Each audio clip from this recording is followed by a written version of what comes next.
Good morning. My name is JahLogic, and you're watching The Morning Rant. And with me, I have my three co-hosts, VeeSmilez, Vanessa Smilez. What's going on? Good morning. Good morning. Good morning to you. Good morning to you. Stephon. Good morning. Good morning. Good morning, good brother. And of course, Queen Mocha, aka MochaBNice. Hi guys. Hi everybody. Good morning. Good morning. Thank you for coming back. I'm here. No doubt, no doubt. And it seems like we have a few comments already. Salute to the fam. Let's see what's going on. Brooklyn Honcho. Good morning, Brooklyn Honcho. Salute. He says, yo, yo, yo, salute. Salute, Brooklyn Honcho. And we have Ish Chico Jones. Morning, fam. Good morning to you. Good morning, good brother. And let's see who else. I think we got some more chats coming in. Yeah. Keenan. Good morning, Keenan. Yeah, Keenan Kong. What's up with you, boy? And yeah, that's what's up. So we here, you know what I mean? We're not as early as we usually are. Well, I can't even say that, right, Steph? Oh yeah, we be late. We be late. Yeah, but you know, we CP time. They understand.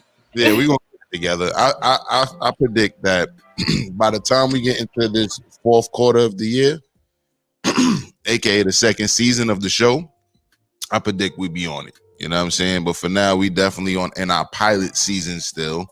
We still can be that we can still get away with that new person on the job shit. You know what I mean? With that new person on the job getting away with shit. Laurel says, what up? And y'all got Mocha back. Let's go. Yeah, Mocha's back. They're happy to see you, Mocha. I'm happy to see you too. Oh, you know, fan favorite. Take care of Fib. You know what I'm saying, Steph? I had to take care of Fib. You know, but it's all right. Everything is back to normal. But that's what's up. Thank you guys. Wow. People be checking for me. Oh my gosh. Mocha fan favorite. Oh, that. I had a couple of like people from my Facebook look for me on there, and I was like, "Oh, that's what's up. Oh, got some friends." I don't know much people, but you know, when you look out for me, that's what's up. Yeah, you can get everybody. You can get used to that, huh? A little bit. And HB2N says Steph cripping today. Oh, good. All he needs is one more button. Nah, he's missing one more button. Then, yeah. That's what's up. All right, yeah. So let's get into it. We got a bunch of stories. At the same time, we never get through all the goddamn stories. You know what I'm saying? So we're gonna try to get through our list today because we still got a gang of stories that we never got to, even if we get through all of the ones we got lined up today. But we appreciate all the support. You know what I'm saying? We really do. We want to just specify that real quick. And yeah, let me pull this up. So I seen some funny shit that my wife actually sent to me. And I'm gonna just start with that. You know, we're gonna start it off with a little humor. It's a low-key, like political type video as well, but it's not too serious. And there was a guy who went to his local city council meeting, and he had a gripe to pick. And this comes to us by way of Twitter. So I'm gonna play this video, and of course, you already know how we do. We're gonna talk about it, but let me play this video. And I almost don't want to introduce it because I don't want to give it all away. So let me just play this joint, and then y'all tell us what y'all think. Lincoln has the opportunity to be a social leader in this country. We have been casually ignoring a problem that has gotten so out of control that our children are throwing around names and words without even understanding their true meaning and treating things as though they're normal. I go into nice family restaurants and I see people throwing this name around and pretending as though everything is just fine. I'm talking about boneless chicken wings. I propose that we as a city remove the, excuse me, I'm trying to, yeah. Excuse me, come on. I propose that we rename boneless wings in the city of Lincoln. We can call them buffalo-style chicken tenders. We can call them wet tenders. We can call them saucy nugs or trash. We can take these steps and show the country that where we stand and that we understand that we've been living a lie for far too long. And we know it because we feel it in our bones. Thank you. Bars. Lincoln has the opportunity to be a social leader in this country. He said, and we know it because we can feel it in our bones. Bars. This dude. What do y'all think about this dude, man? This hippie dude, man. He forgot to say flats. You don't like the word flats, neither? No, I'm saying he forgot to include that one. Okay. The pun, yeah, he did. He left on one of them puns, pun intended. You know what it is though? You ever I do it all the time on the show. You ever mean to say some shit and never get to it? You know what I'm saying? I think that he probably had flats in his speech somewhere, and he just didn't get to it. But he probably definitely meant to say flats. You know what I mean? My concern is that someone's tax dollars is paying for this right now. What? We gotta pay taxes to a city building or to take care of a city building that allows this man to come in there and stand there and talk about chicken. But you know what? If he could talk about chicken at a city council meeting, that raises a good point that we need to go attend and be more active. That basically Right. That says that.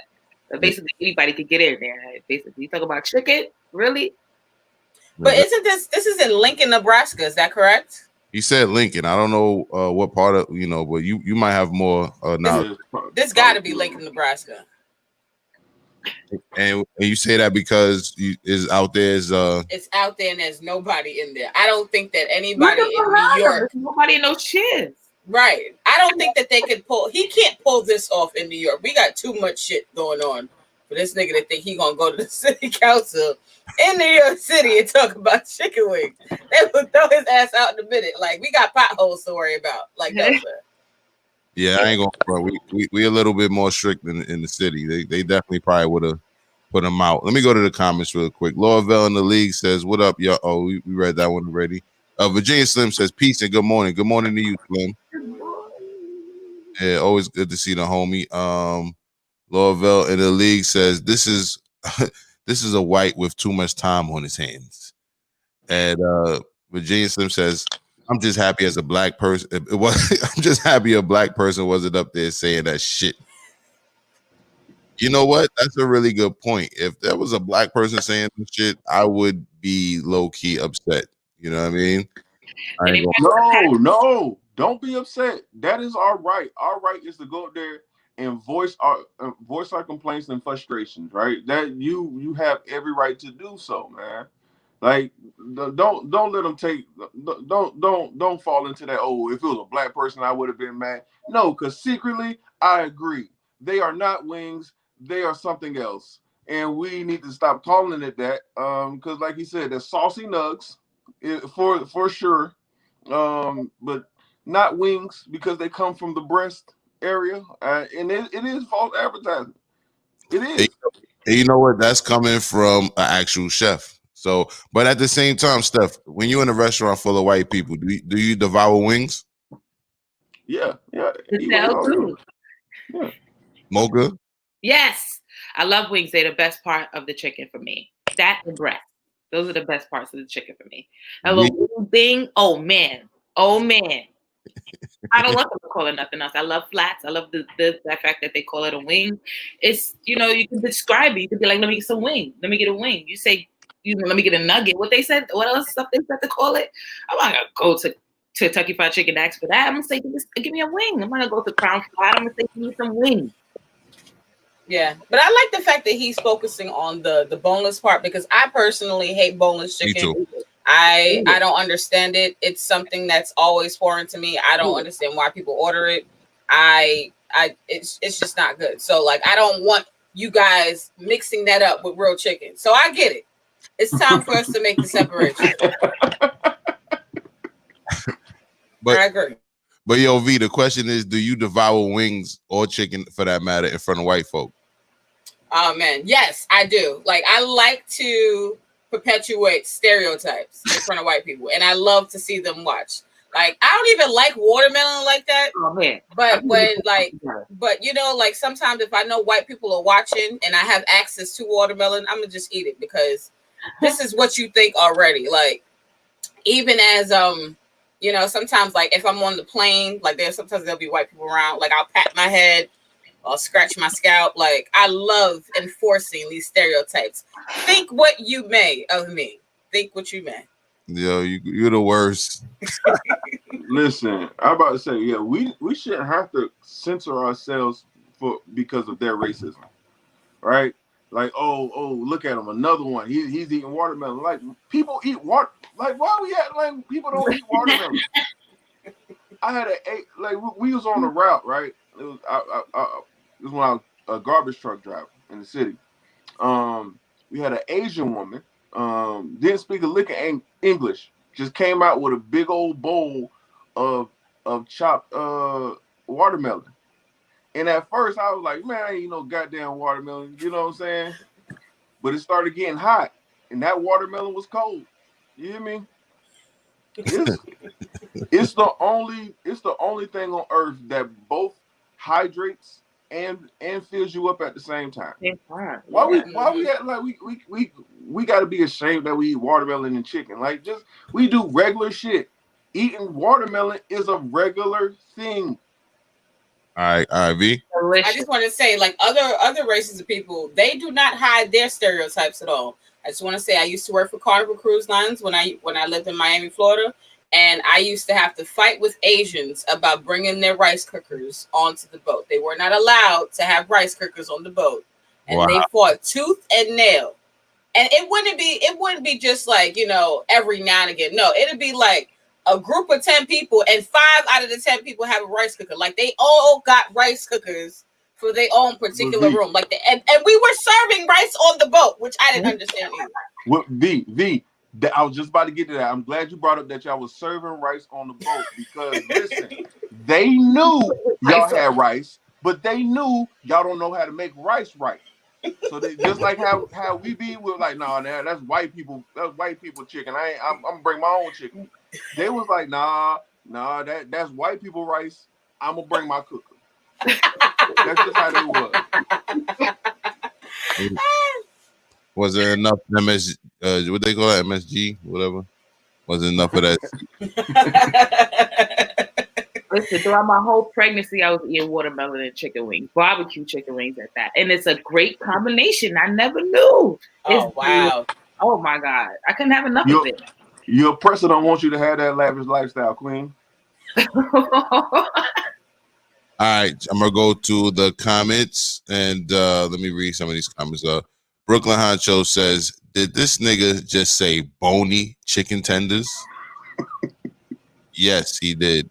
Yeah. He also said, what do you say, saucy nug? Saucy nug.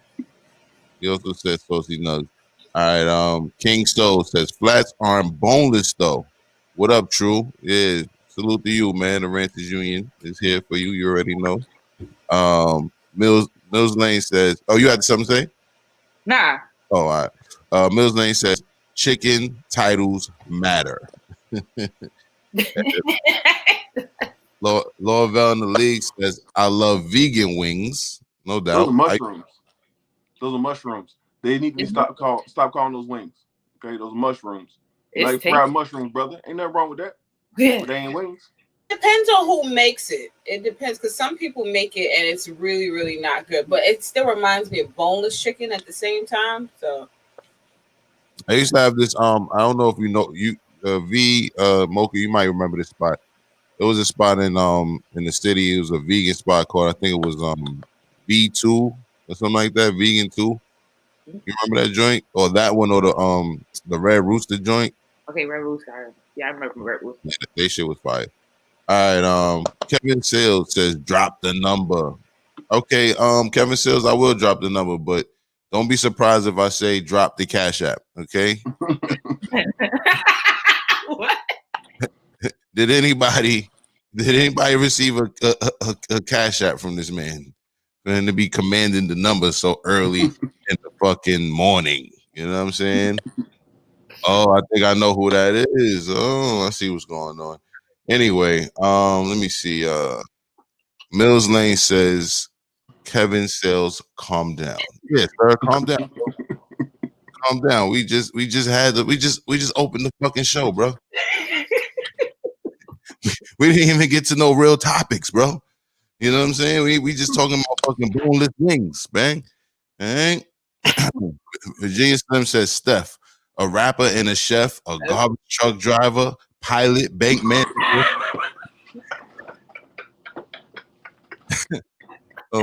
And a bank manager and a bouncer. Dude got that hustler mentality.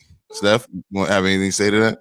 Man, I don't know where bank manager, or pilot come from, but hey, if I can get on there, I'm set, man.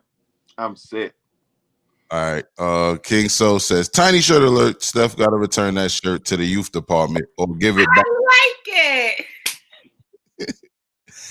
Or give it back to his 11-year-old cousin. No, you just got to button it right here. It's fly. King So, tread lightly. Don't forget, we was all watching the morning show and over the weekend. Tread lightly. Oh, yeah. That's my nigga, though. But Kevin Sells says, Mills salute. Ish says, watermelon is one of the most healthiest things you can eat. I'm just saying. And let me see. Who's this? Like corn. Kevin Sells said he made a 5-minute statement last night on how you are one of his favorite porn stars. Okay, salute. Keenan says cauliflower wings. And then Kevin Sells is asking for PayPal instead of. So you know what you can do, Kevin Sells, if you want. We know what we do have a PayPal, but I'm gonna make sure everything is working with that. So we'll send that another time. Unless V, you have a PayPal? I was gonna say my PayPal is the same thing as my Instagram. Not Instagram. The same thing as my Cash App. So PayPal.me/VeeSmilez. There you go, Kevin Sells. And I also see you mentioning other podcasters in the chat, and those podcasters don't mention us, so we don't mention them. So I won't be throwing that on the screen, just so you know. And then he says, "I'll send it now." Okay, there you go. So then, as long as we get that, you can command the phone number at will. But if you don't send no thriller, you can't just be like, "Yo, where's the phone number?" Early in the morning, my dude. Brooklyn Honcho says, not for nothing, but I think he's on to something. It's a conspiracy with these wings. I like V said, I don't fuck with no boneless wings, so-called boneless wings anyway. And Laura Vanelli says, some vegan wings are made with C10. I don't know if I'm saying that right as well. So, yeah, all right, salute. You know what I mean? Hold on. Hold on. I think I got a spicy comment from King Soap popping up. He said, tread light. Logic, come on. What do you say? Let's talk about washcloths are nasty as fuck. Super fact. Come on, man. You don't want to do that right now. Look. See that shit, V? Oh. We really got to change the topic to washcloths, King. So, tread light. Come on, Logic. Let's talk about washcloths. They are nasty. Super fact. Yeah, man. Washcloths are not nasty, man. They're nasty after you use them, and then you throw them in the dirty clothes. You know what I mean? What you say, V? V, your mic is on Teddy Riley. There we go. I was gonna say you nasty if you're not using a rag. What the hell's going on over here? And then Kevin Sells says, ask her for her email to the PayPal. You don't need her email. It's PayPal.me/VeeSmilez. Correct, V? Mm-hmm. I just put it in the chat. There you go. So you don't need her email. You know what I'm saying? You don't need to be stalking motherfuckers. You know what I'm saying? You can call up, you can holler at us, but you don't need to be emailing motherfuckers all day. You know what I'm saying? Yo. I really ain't trying to be going back and forth on the troll thing this morning. So can we get to the show, my brother? Yes. Yeah, let's. So he said, be honest, when the last time you brought new washcloths? About a month ago. But yeah. That's one thing. I never see niggas actually shopping for washcloths. You know what's funny? Funny? There is something called the washing machine, though. So I just throw that out there. But go ahead. No, to buy a pack of 24 is like $5. It's cheaper to buy new ones than it is to wash them. Absolutely. All right. So, yeah, I was gonna say that depends on that thread count. All right, so we're gonna move on. And for everybody with the strong comments, I hope you click like already. All right. Anyway, CDC. This comes to me by way of Laurel. Laurel sent this. My homie Laurel sent this to me, and I think everybody wants me to calm down when it comes to the whole COVID nonsense. You know what I'm saying? That people don't want to see me be paranoid. So one of the homies sent me this so that I can, I guess, not be so paranoid when it comes to this shit. So let's watch this. And this is basically over all of the rave about the CDC wasn't 100% accurate with with their numbers. So let's watch this. This is a short video, a minute and 30 seconds. But they're not. Dr. David Hilden at Hennepin Healthcare wasn't surprised by a new report from the CDC last week that showed 94% of the patients who died from COVID also had underlying conditions, or at least one other factor that contributed to their death. This was not news to any of us. It just simply affirmed, yeah, I could have told you that. What was surprising to many doctors was how people reacted, with many on social media arguing this was proof that medical experts have been padding the numbers, exaggerating the virus. The phrase only 6% was trending on Twitter this weekend with more than 111,000 tweets. It really does not at all mean that only 6% of the reported deaths were from COVID-19 and the other 94% died of something else. That is simply false. Dr. Hilden says the other conditions are only listed because they played a role alongside the virus, like the virus caused cardiac arrest, respiratory failure, or pneumonia. All three are conditions on the CDC report. Or the virus exacerbated the patient's pre-existing condition, like diabetes or hypertension. He says the report doesn't downplay the virus. If anything, it shows how devastating it can be for people with pre-existing conditions. This is confirmation that if you have underlying health conditions, you should double down on your preventive measures to try to prevent getting COVID-19. Gordon Severson, Carol 11 News. All right, so salute to Laurel for sending that to me. Message received. Basically, there's a lot of people talking about this online, and they're talking about how the CDC not only inflated some numbers, but they're saying that the COVID-related deaths are way less percentage-wise than originally stated. What's your thoughts on this, V? And yeah, I definitely agree with this completely, because even at the height of the pandemic, they had people that they were, on their death certificates diagnosing them as saying that they died from COVID-19, and these people weren't even being tested for COVID-19. So you're declaring a death for someone who's never been tested for a virus. And then also you had people at the height of, the quote unquote COVID cases in New York City. You had people going into the hospital. They had a grandmother in Canarsie who went to Coney Island Hospital because she, and it was a story, it was trending on Facebook.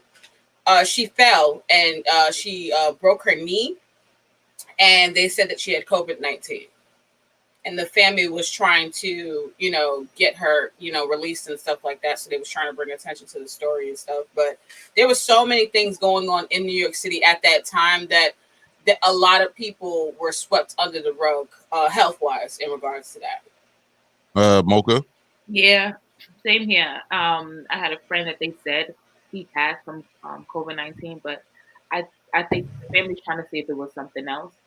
And they held on to his body all that time, you know what I'm saying? And it was a lot that was going on in Brooklyn, cases that wasn't even being said. It was being swept under the rug, It was just, it was a lot, And it's sad because it's true.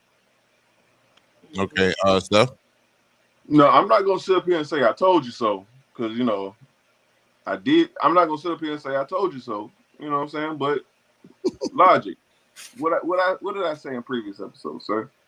You said the numbers were inflated. And all I'm saying is, when I come on the show, it's gonna be prophecy. I be calling this stuff from a mile away. You know what I'm saying? It's like everything I say come true. I hate to. It's times like this where I hate to really pull this card, but I know what I be talking about, Logic. All right, so Virginia Slim says this is non-news. We knew about the danger to underlying health conditions 5 months ago. My take on this is this, right? One, if they inflate the numbers, I'm 100% cool with that because I need motherfuckers to take this more serious. That's number one. All right. Number two, them talking about the underlying health conditions, right? Them talking about underlying health conditions being the cause of people's death, even though if they may have caught the COVID and it may have, sped up some of the things they had going on with them. I think we need to take that serious as well too. So if that's the reason for most of the deaths, people need to understand that y'all not as healthy as y'all think y'all are. You know what I'm saying? Like, we live in America where obesity is a norm. You know what I'm saying? Motherfuckers is pre-diabetic at least. You know what I'm saying? Like, most of us are not healthy. And so most of us in America have these underlying conditions. We don't eat that healthy. You know what I'm saying? We live in a fast food culture. People be feeding their fucking children fast food and all types of shit. You know what I mean? So, the majority of us got some shit lingering. And though you can live with it, you can't live with it if you got motherfucking COVID. V? Yeah, I'm glad that you did say that. This is America, and we are a capitalist nation. So we are going to try to find profit in any way, shape, or form. And at the height of this pandemic, when you had a certain amount of COVID cases inside of the state, it allowed the government to give you a certain amount of funding.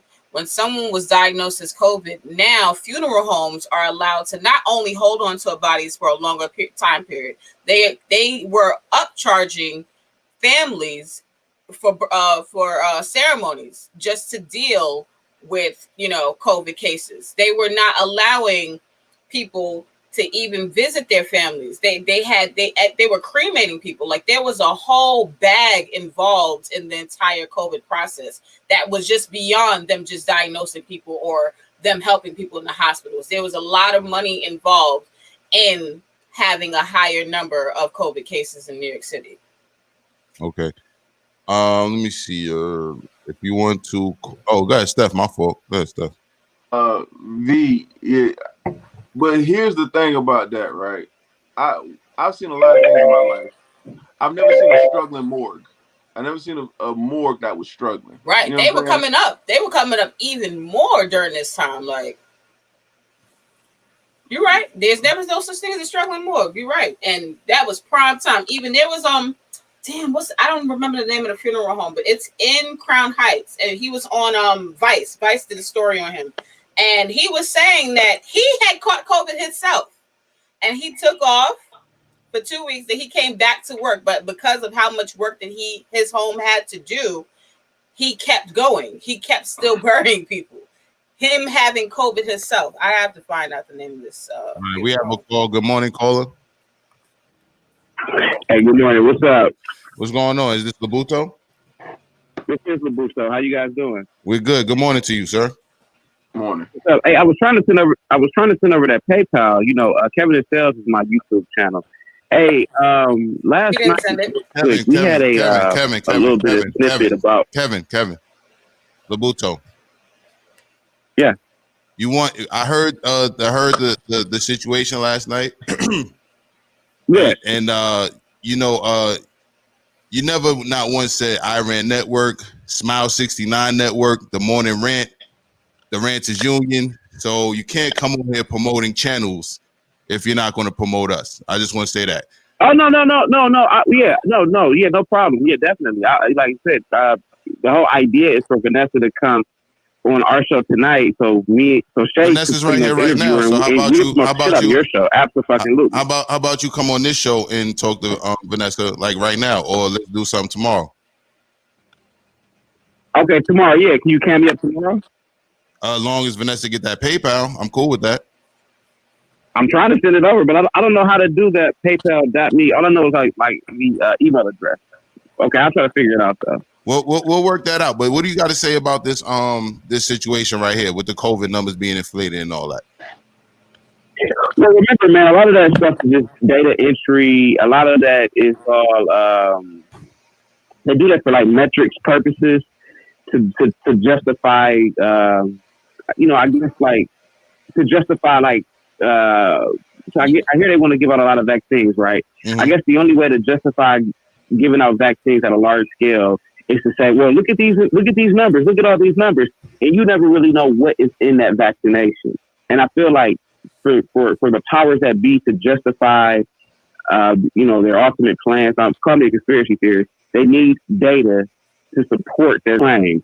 So if they make it mandatory for you to get vaccinations, they can always say, well, look at all this data here, supposedly, and this data here shows that the spread is decreasing. So you guys all need to get your vaccinations, and you never really know what is in that vaccine. And that's all I'm saying. I'm a bit of a conspiracy theorist, and I don't want to get down the rabbit hole too much. Right. But that's just my theory Let me on it. how have you been holding up during this whole pandemic? Like, are you as paranoid as me? Are you not paranoid? Do you wash your hands 50 times a day? What you doing? No, I mean, I primarily do the same thing I've been doing before, man. I just make my money on the stock market. I do, I got a couple of clients I do little, project management jobs for. I don't really think too much about this issue, man. I still do my daily routine. I still jog. I still exercise. I still go outside. I try to go to restaurants, the ones that are open. I don't really live in fear like that. If I die, I die. I mean, I don't have any family and kids. I don't, All right, that's what's up. Well, look, man, I think you're a real funny dude and intelligent. So as long as you support this channel, you know what I mean, we'll support you. This is a union, you heard? So look, Vanessa is going to put her the YouTube, not the YouTube link, the PayPal link. I just made you a moderator in the chat. So now thank you. You can actually put the link. All right. So she's going to put the link, and then you're going to use the link, and that way you should be able to send that, and then you can come up tomorrow, and we can have this intervention you need about your masturbation issues. You heard? Yeah, absolutely, man. I think I definitely need it, man. I definitely cut one off this morning when I woke up. I'm gonna try to keep it to one a day. But yeah, definitely, man. I'll definitely cam up with you guys. All right, that's what's up. Have a good one. You heard? You as well. Yeah. Peace. All right, peace. All right, so go ahead and use the link now. You can put the link because it's like a URL link. You know what I'm saying, V? So that's why I have to figure that out. Like to pin it to the top or something like that. Well, now that you're a moderator, you should be able to put any link there. And since it was an actual web link that YouTube being PayPal, so they can click it from here. Yeah, and then pin it. Go ahead and pin it too. Yeah. So I seen some faces flare up. Yeah, the man has masturbation issues and I must have missed. He don't have masturbation issues. That's not masturbation issues because my fans, they actually do watch the show and they do love what I'm doing on here. And my real fans know how to support me, and they do. And I say real, meaning real. Right. So listen, you know what I mean? You send that, and y'all be able to we can talk about that. We can talk about that. Anyway, listen. So speaking of COVID. Let's go to this next situation right here because y'all think this shit ain't real. I think this shit is real. I don't understand. Yo, it's not. Something's happening here. Look at that. It is real. All right. Look, so this comes to us from the New York Post. Hundreds of South Carolina college students busted at massive pool party. And basically they ain't taking this shit serious. That shit is still happening at a whole bunch of colleges across the country.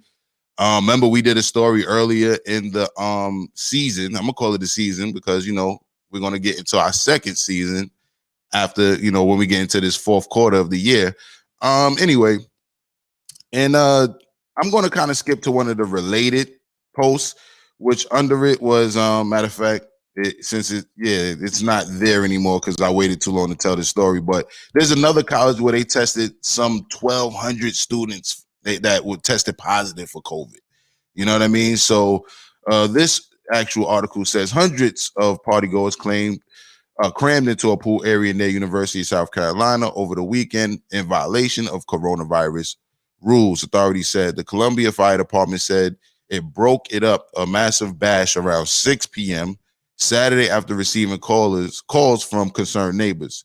And they don't talk about what exactly happened when they tested them later because I guess they couldn't get that information right away. But no one was practicing social distancing or wearing masks, Jenkins said, but there was a lot of drinking going on. And when officials ordered the partygoers to scram, the chief said he was shocked that one of the persons told him, "I can't catch COVID. I'm immune to the stuff." So this is what the young motherfuckers is feeling. You know what I'm saying? So I just wanted to throw that out there and throw it out there also that on another college campus that they tested like 1,200 motherfuckers positive for COVID. So what y'all say about that? Don't take this show down ever. Because in the future, when we look back at it and see how goofy y'all look, calling the police on people for not social distancing, man, that's first of all, social distancing is not normal. Let's get that out. People want to be normal. People want to live normal. So we are social people by nature.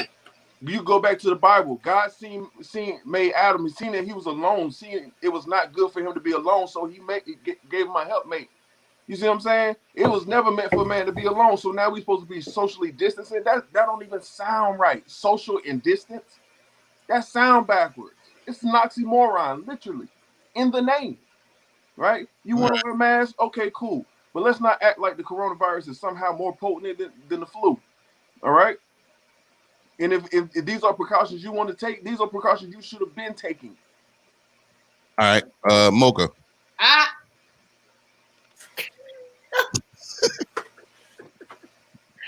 may be one of those people that be calling people not social distancing. I'm saying if it's in front of my house and they partying and stuff like that, and they're not social distancing, yeah, I may be one of those people that's calling the cops. Because if I was to step out in that crowd, or my daughter was to go to the store in that crowd, that's it. She's getting it. So, there you go. Mocha the feds. Mocha the feds. Now I'm into people having a good time, and you're right about we were created in pairs. We was created to have another one there with us. You know what I'm saying? But at this time, I think people should give people their space. Yeah, man. I mean, that's why we didn't get rid of this shit. But anyway, V. Yeah, I'm going to say that it's important for people to respect people's wishes. Honestly, if there's kids or younger people or even adults who want to have parties and they want to get together without wearing masks, by all means, allow them to do that. And if someone feels unsafe in a certain environment, you can't demand that other people social distance. How about you just social distance yourself, wear your mask, and you go over there? Don't bother the people who, want to live their life. I just say everybody has their own choices, but you can't make other people do things. I'm sorry. And air is air. You can't escape air. Talk your truth, queen. Yo, V. Yo, V, when I be driving down the street and I see niggas with no mask on, I roll my window up. I'm definitely rolling. Now, I'm not going to lie. Like, because of this whole pandemic, I do think people are nasty. Like I and I've always thought that about people, but I feel like the nastiness has it's weird because I always say this. I see bitches walking down the streets with masks and gloves, and they fucking niggas raw. I'm like, this is where it get crazy at. Yeah, you worried about catching COVID, bitch? You have been fucking raw and not getting tested. Like I don't. Where's your priorities at? You were about the wrong disease, sweetheart. No worry. All right. And so, Virginia, well, we read that already. Lorville says, this is why I say people with pre-existing conditions should not be taking this lightly. Don't be like Herman Cain, who had pre-existing conditions and died. Black Cloud Mommy says, facts. Miami. Excuse me. Black Cloud Miami. And HB2N says, Steph Shadamis. And King So says it's just a record number of testing. The numbers aren't inflated just more than any other country. No other country is just testing random people with a sneeze. No, that's true, but it's not necessarily the people who get it that's the problem. It's the deaths that they're saying. The deaths are inflated, and the deaths are still, even with them being inflated, they're still under 1%. You see what I'm saying? Yeah, but they also say, and I don't want to find out, like I said, but they say that it fuck your health up in the long term as well. You know what I'm saying? Like, how do we know? How do you know this? That's a good point. It's so new. That's a good point. However, what I will say this is, I don't want to find out. So therefore, if they over exaggerate it, I would love to be wrong. I would love to find. I hope you're right. I just don't want to be wrong about the shit. You see what I'm saying? I mean, I don't want to be right about it. You feel me? So if I'm right, I just want to be as safe as possible. That's basically what I'm trying to say. I'm mixing my words up already, but I hope you're right. But if I'm right, I want to be safe. That's all. I just want to be safe. I mean, Logic, you're afraid of taking a test, It's not that I'm afraid of taking a test. I just don't want to catch that shit. You know what I'm saying? Being a family man, you feel me? Like I just imagine, you know what I mean, feeling you're responsible for your loved one. Yeah. You know what I mean? Catching something and then they, God forbid, creator forbid, they don't survive or some shit like that. You know what I'm saying? Like, I ain't gonna lie to you. I think I done had that mother twice. If I was a single man, then I'd probably be on the planes like everybody else, doing all the dumb shit, eating at all the restaurants, clubbing in the underground clubs. I'd probably be doing all that. Underground clubs. Yo, they exist. But you know what I mean? The fact that I'm a family man, I'm like, nah, I can't risk this shit. You feel me?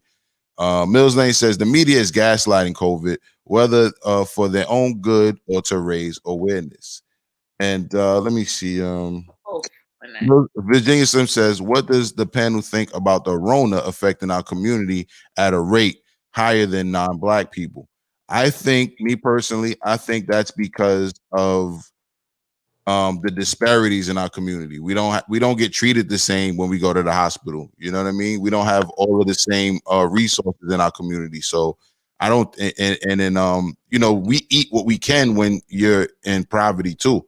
That's another thing. So when I spoke about fast food and things like that, you know, some people, you know, that's just what they can afford versus going to a restaurant, like a Thai restaurant or some shit that's going to, you know, maybe make something more a little healthy for them or whatever. So I think that's why we affected more. You know what I mean? V, you got anything to say to that? No, I see it. I mean, Mocha, you don't have to eat outside. You know, you could get just a whole bunch of plant-based stuff and go and you know, with your stamps or whatever the case may be, and go inside your house and cook it. You don't have to eat that stuff outside. But eating healthy is more expensive, no? Oh, yeah. But however, if you buy your stuff, if you buy your healthiness and cook it at home, even if you don't really know how to cook, you're better off that way than, you know, going outside and eating that trash outside. But I believe Logic was alluding to the fact of limited resources. When you're living in poverty, it's the old terminology, beggars can't be choosers. So you don't really get to be too choosy and about, you know, oh yeah, well I want to be vegan. Well, you can't afford vegan. You know what I'm saying? Right. Yo. And I understand that because I have a job where I work outside and I don't really have a whole lot of time to cook. On my off days, I cook as much as I can. I've even sometimes made food and brought it to work, but I travel with my job. I'm all over New York City. So sometimes it is very difficult to find something healthy to eat, especially if you're trying to eat at night or even in the evening. Sometimes just a salad is like $14. And if you're in Manhattan, you driving around, you want to get a diced salad, it's $14, and that's no meat. You know, sometimes I got to make a decision whether I'm going to go to Chick-fil-A or I'm going to go to Chopped. I like Chopped. Chopped is nice. Yeah, I like $14 for a salad in there, though. But yeah, Chopped. You can make your own salad. Just bring it to work with you. You can make your own salad, you know. But the lettuce could get wilted if it's sitting inside of a bag. See, I've done it all. But you're right. But there's ways to get around this. You're absolutely right. I want them to make my salad. Fuck that. I like when they. All right, Lord Bell says Officer Mocha and Officer Logic. I'm snitching too. Fuck that. You know what I'm saying? Listen, why y'all came out y'all business, Karen? Karen. No, they calling me Karen. Goodness. No, I ain't Karen. I'm T.I. Oh my God. They call me Kathy. They call me all types of names on the block. I'm T.I. If you got it, I want to talk to you about another kind of tip. If you see motherfuckers out there with no mask on having a party, call 1-800-RANT. Fuck out of here, man. Telling on these niggas. All right, Brooklyn Hunter says Vanessa got brains and booty this morning. Hello. And Virginia Slim says they can test positive all day, but since the mortality rate is low, people aren't going to take it serious. That's a fact. Lorville in the league says, people be real. No one is social distancing during sex. Well, I have been quoted on this show saying, if you're going to risk COVID for anything, risk it for the cheeks. I've been 43 in that. Hey, but that kind of remind me of like when WAP came out and you and J Dub was on some shit talking about something. Oh man, this ain't the time for this kind of music and so forth and so on. And I'm like, hold on, this ain't the time, but y'all still fucking. Like yeah, ain't nobody stop fucking, but singing about it is too much. I'm torn. I love hoes, but at the same time, geez, man, come on, man. They promoting that shit to the youth. Yes. I thought I was the only one that felt like this. That's my only issue. And I said this before. I said that there's things for adults and there's things for children. And that song is spread out on a wide level, and she has her daughter in her Instagram lives where she's singing the WAP song. So I pray for culture. I truly do. All right. But let's not get on that. We done talked about that shit for like 3-4 episodes. So let's keep going. But anyway, King Soul says, "I'm sorry. It's hilarious hearing a former porn star saying somebody nasty." I seen this comment and I wanted to get onto this really, really quickly. He says that it's hilarious to see a former porn star calling somebody nasty, but for me, it's hilarious seeing these ratchet bitches and niggas out here fucking and not getting tested. People want to look at porn stars or people in the sex industry and they want to quote unquote call them nasty or dirty, whatever the case may be. These people are taking care of themselves. Most of them. Now, I'm not going to say 100%, but 9 times out of 10 they are, because their body is a business and they have to make sure that their body is up to par in order to be able to work in their business. When it comes to the raggedy bitch off the street, there's no accountability for her. She can go around and fuck whoever she wants. Doesn't really matter. Nobody's gonna ask her no questions. Niggas get burnt from this bitch and they go tell their homeboy and they just go get pills from the doctor. They don't even say nothing to the bitch. So when you are in the adult industry, there is a responsibility that's held up to you, not only for yourself but for your reputation. So people on the street don't have that same type of responsibility. So them bitches is nasty. All right, copy. King Soul says, "Logic, you gotta read these comments better, bro. Look, man, I'm reading these comments for free early in the morning. So what you're not gonna do is get at me for skimming over the comments sometimes. If I skim over your shit, I skimmed over your shit. At least I acknowledged it, because y'all could just be talking to yourselves in the chat. All right. Let's just keep it real. Brooklyn Honcho says they tested me and I didn't know when I did blood work. That's crazy. King, go ahead.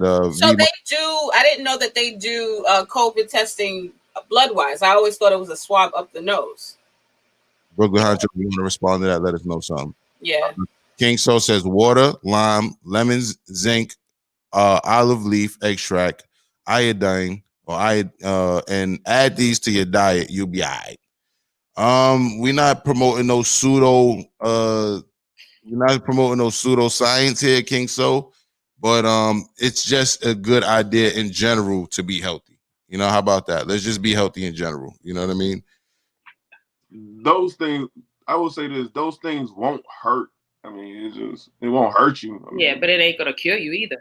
I thought it was about prevention. And Brooklyn Hunter says, King Soul, what you trying to kick knowledge? King Soul says, and more fire to the bomber clot ganja.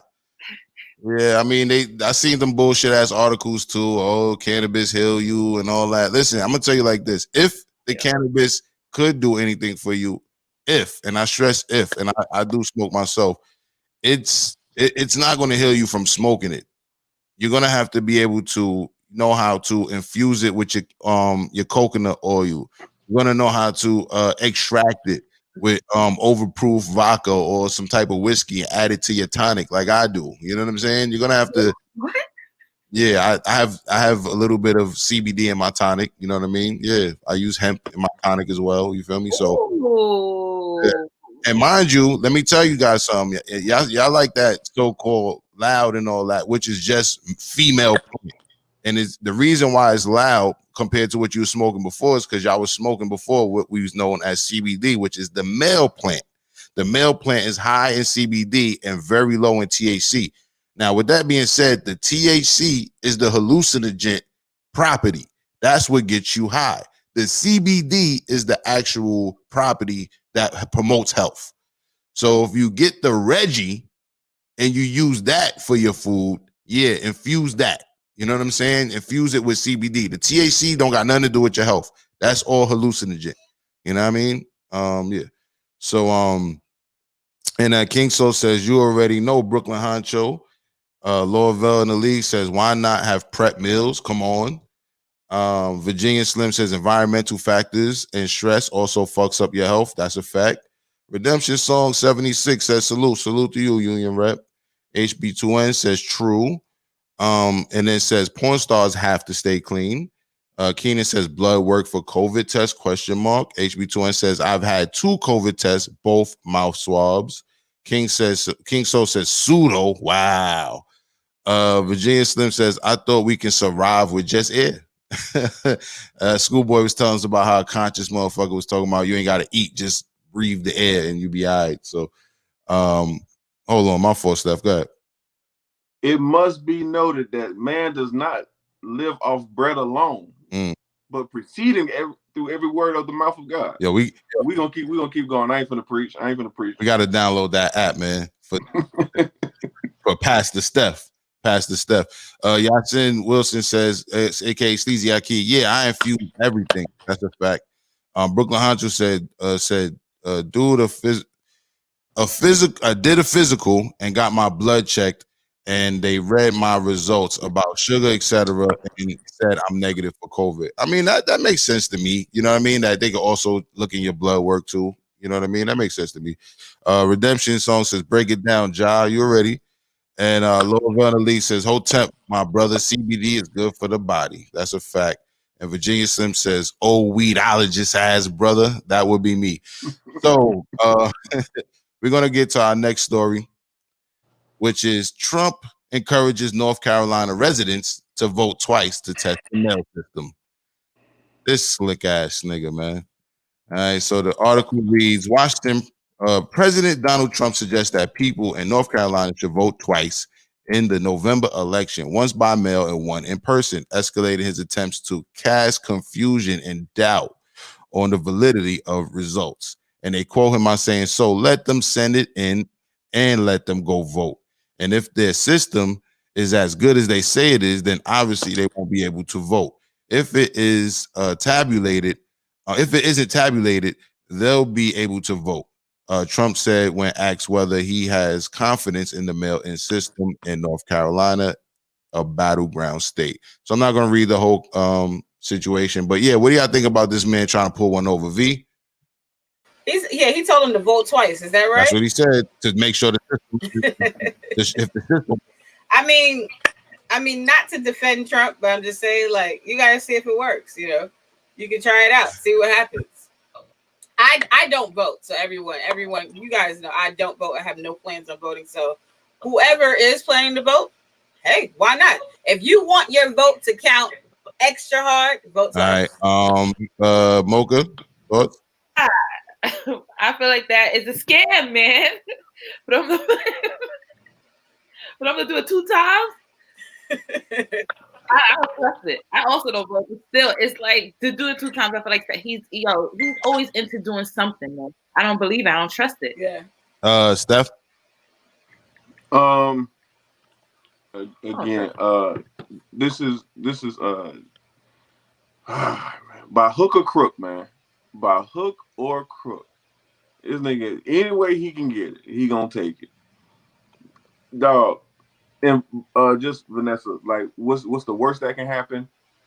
Fed time. That is the worst that can happen. Knowing that you voted and voting again, Fed time. It's a woman in Florida arrested for that shit right now. I'm sorry, a woman in Florida for voting, and she was a felon and didn't have the right to vote. Even though they arrested her for that? Yep, they arrested her for that. She was sentenced to 5 years. That's what can happen. These are things like this shit can happen. You go to jail. What are we saying here? Wow. He launched an investigation when he won. When he won, he launched an investigation on voter fraud, right? And I think they found what, 40 cases of voter fraud, and most of them were older people who forgot that they voted twice. See? Wow. Yo, speaking of Trump, before we get to the comments, we're gonna stick on Trump. So the comments, we're gonna read all the Trump comments, but your man Jaheim, man. This Jaheim? Like yes, don't he look crazy now? He looks so different. Like my nigga J Doug would be saying, "With that shit on your head." You know what I mean? Oh, J Doug, this J Doug line right here. That nigga look crazy.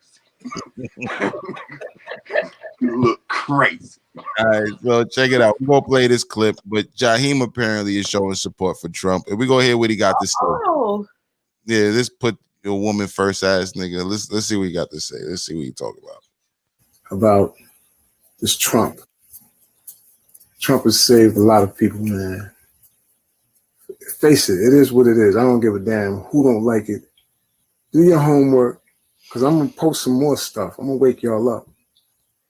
And yeah, if it wasn't for Trump taking the stance that he's taken, you guys would have been done. Finished. Finito. Yes. All right, so I'm gonna read the comments that came with it. This comes to us from, of course, his own words in his own mouth, but apparently the Shade Room posted it because I tried to find it on his page. It wasn't there anymore. And it says, I just want to apologize to the real Donald Trump for all the misinformation since he's been in office. We the people have turned our backs on this great man who's been working effortlessly to restore the balance for the republic and didn't even take a paycheck. We allowed the Democrats to lie countless times, but seeing is believing. You all are so far gone. You can't see. Maybe it's time. Maybe it's some same water. It says maybe the same water they've been poisoning Flint with because we all followed wrong side for years. Not the wrong side. He said we all followed wrong side for years. It's time to wake up. Not but time to wake up. So so King Soul, sometimes when I read shit fucked up, it was Rant fucked up too, nigga.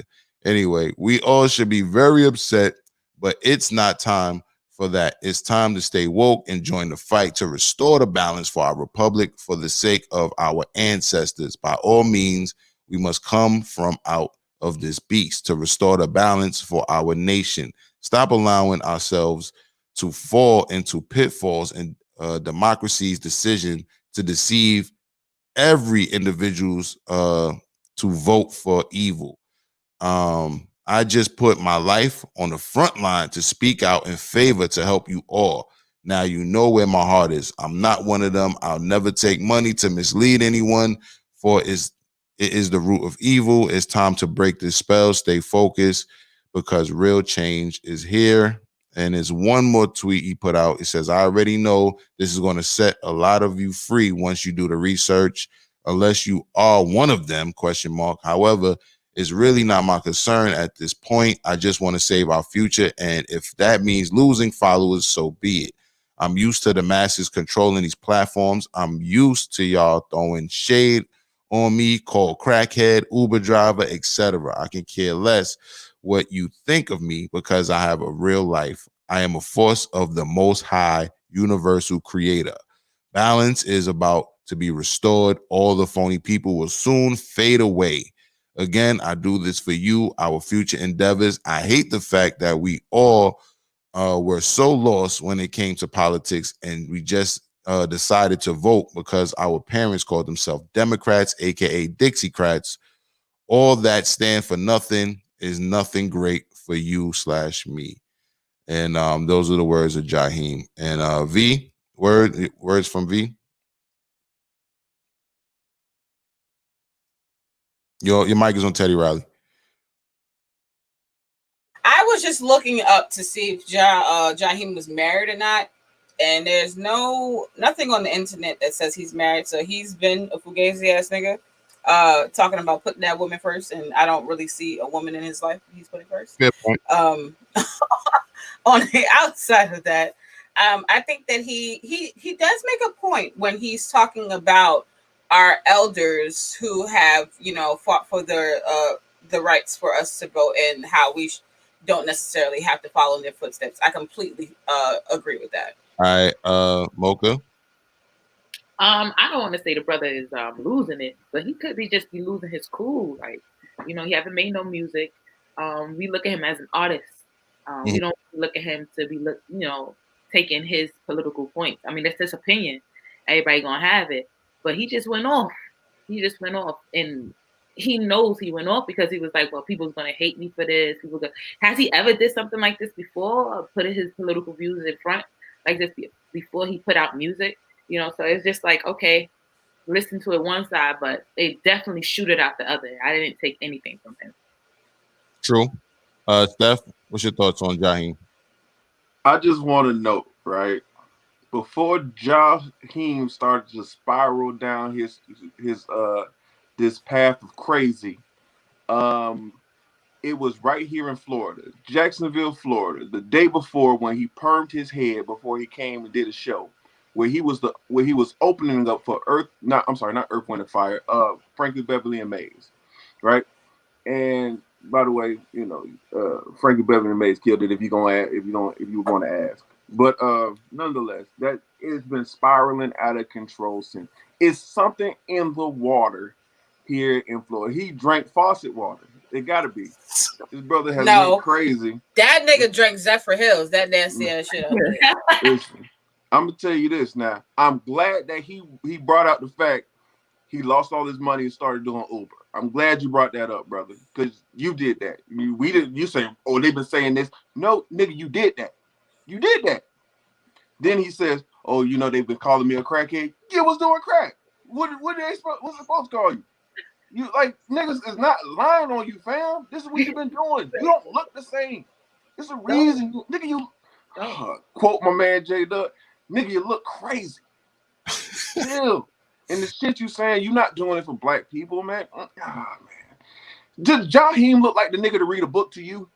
No. I don't know. He looked like he's and that I don't know where that came from. That was super loud. It just went through the mic. But that I don't know. Yeah, maybe he look like he's reading right now. He got a turban on his head. That nigga, he read the captions on a YouTube video. Like, y'all be so woke from YouTube. God, y'all need to start sending some checks to YouTube, man. Y'all be so goddamn woke. Y'all be scholars and everything else from watching YouTube videos. 30 minutes of YouTube and y'all hot tip. I'll be like, come on, fam. All right, let me get to these comments. And my my opinion on Jaheim is, everybody has the right to their own opinion, and I'm not going to just call him crazy because there's plenty of people that think like him, but I'm going to say that it's interesting that the quote unquote black conspiracy theorists are just reiterating what the white conspiracy theorists say a lot of the times. You know what I mean? They don't all the time come up with their own conspiracy theories, right? And then this is the result of that, right? Because there's so many conspiracy theorist groups out there talking pro-Trump shit, right? So now you got black people who got turbans on their head talking pro-Trump shit. You know what I'm saying? So that's my thought on that. Steph? I'm sick of niggas. Like, y'all don't even come up with your own conspiracy. You a lazy conspiracy theorist? Come on, man. You don't even put no effort into it. Don't do no real searching. Have my man say, check your Googles, nigga. Check your Googles. Do your Googles. Niggas don't be having no facts, all rumors. Right. All right, so let me get these comments. World Financial Group says blood work can be done to check for COVID. That was to our earlier topic. HB21 says Trump on some nigga shit. Play my numbers when you play yours, head ass nigga. Brooklyn Honcho says went out to Delaware. I'm glad you made it safe, by the way, Brooklyn Honcho. Went out to Delaware to check out the plot, and it's mad people jacking this nigga for 2020 presidency. I mean, that's damn near everywhere. You know what I'm saying? Soon as you leave the city, even in the city, but soon as you leave the city, you see them Trump's bumper stickers, you see them flags, you see them shits all over the place. Mills Lane said, did he just say commit voter fraud? I think that's to you, Steph. Lord Vanessa, Jaheim stole that turban off of Nick Cannon's head. Laugh out loud. And Brooklyn Honcho said he looked like Sizzler Kalanja. Does look like Sizzler Kalanja. Give it a try. He looks just like Where do you go now to make my life? Dry cry. Hey, Slim. Hey, sis, he got some bangers, dog. Niggas be sleep on him. Sizzler got some bangers. That's my dude. Mm-hmm. What a stage show! What a stage show! But let me go. HB2S says he talking real spicy. Lord Vanelli says I don't have a problem with Trump. Yeah, I mean, you don't gotta have a problem with the man, but this nigga talking some nut shit. Virginia Sim says I thought wearing a turban means you're enlightened. Dude, straight up ignorant. And then HB2N says, oh shit, he woke.